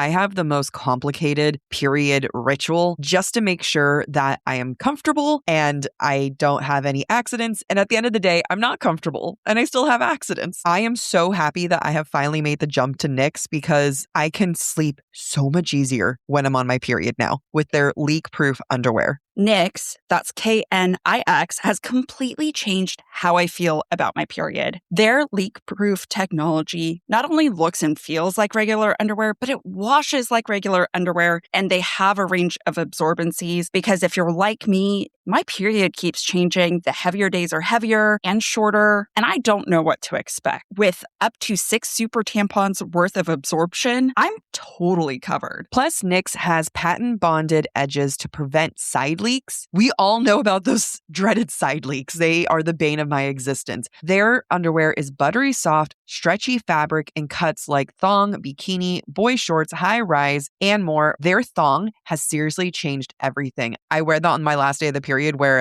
I just need something for the gym. Pad doesn't feel comfortable. Tampons don't feel comfortable. Knix, game changer. I swear by their boy shorts for overnight on heavy nights. I even wore those boy shorts under my dress during my engagement photo shoot. They were lifesavers. Head to Knix.com and you'll see why we love Knix. Use code BOOKTALK, that's BOOKTALK, for 15% off your order. Get leak-proof undies, amazing bras, and more. That's KNIX.com using code BOOKTALK, BOOKTALK, Knix.com.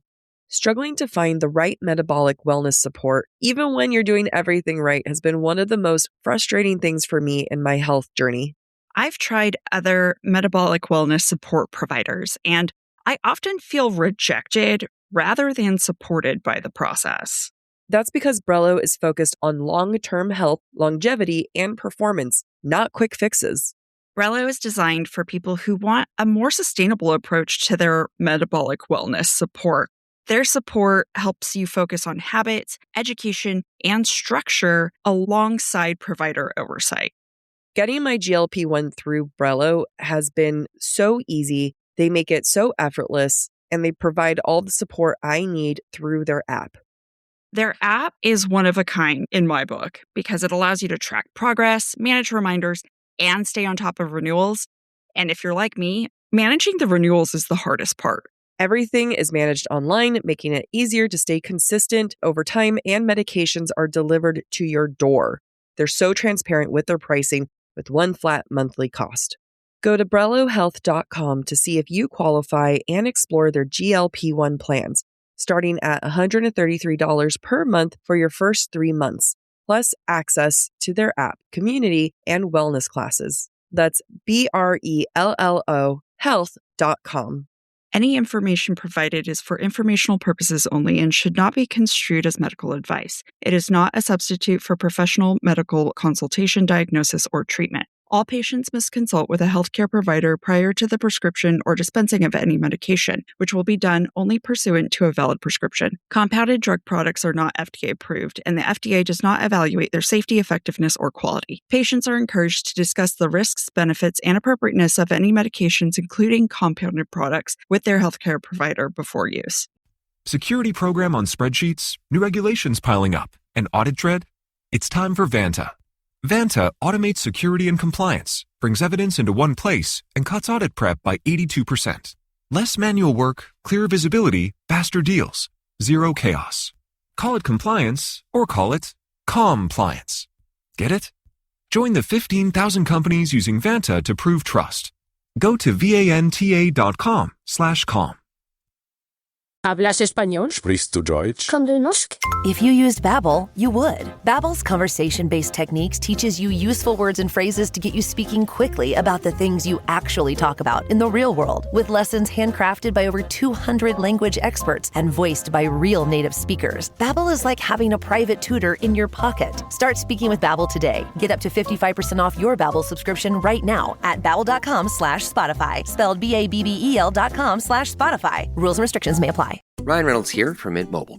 I don't know if you knew this, but anyone can get the same premium wireless for $15 a month plan that I've been enjoying. It's not just for celebrities. So do like I did and have one of your assistant's assistants switch you to Mint Mobile today. I'm told it's super easy to do at mintmobile.com/switch. Upfront payment of $45 for 3-month plan, equivalent to $15 per month required. Intro rate first 3 months only, then full price plan options available. Taxes and fees extra. See full terms at mintmobile.com.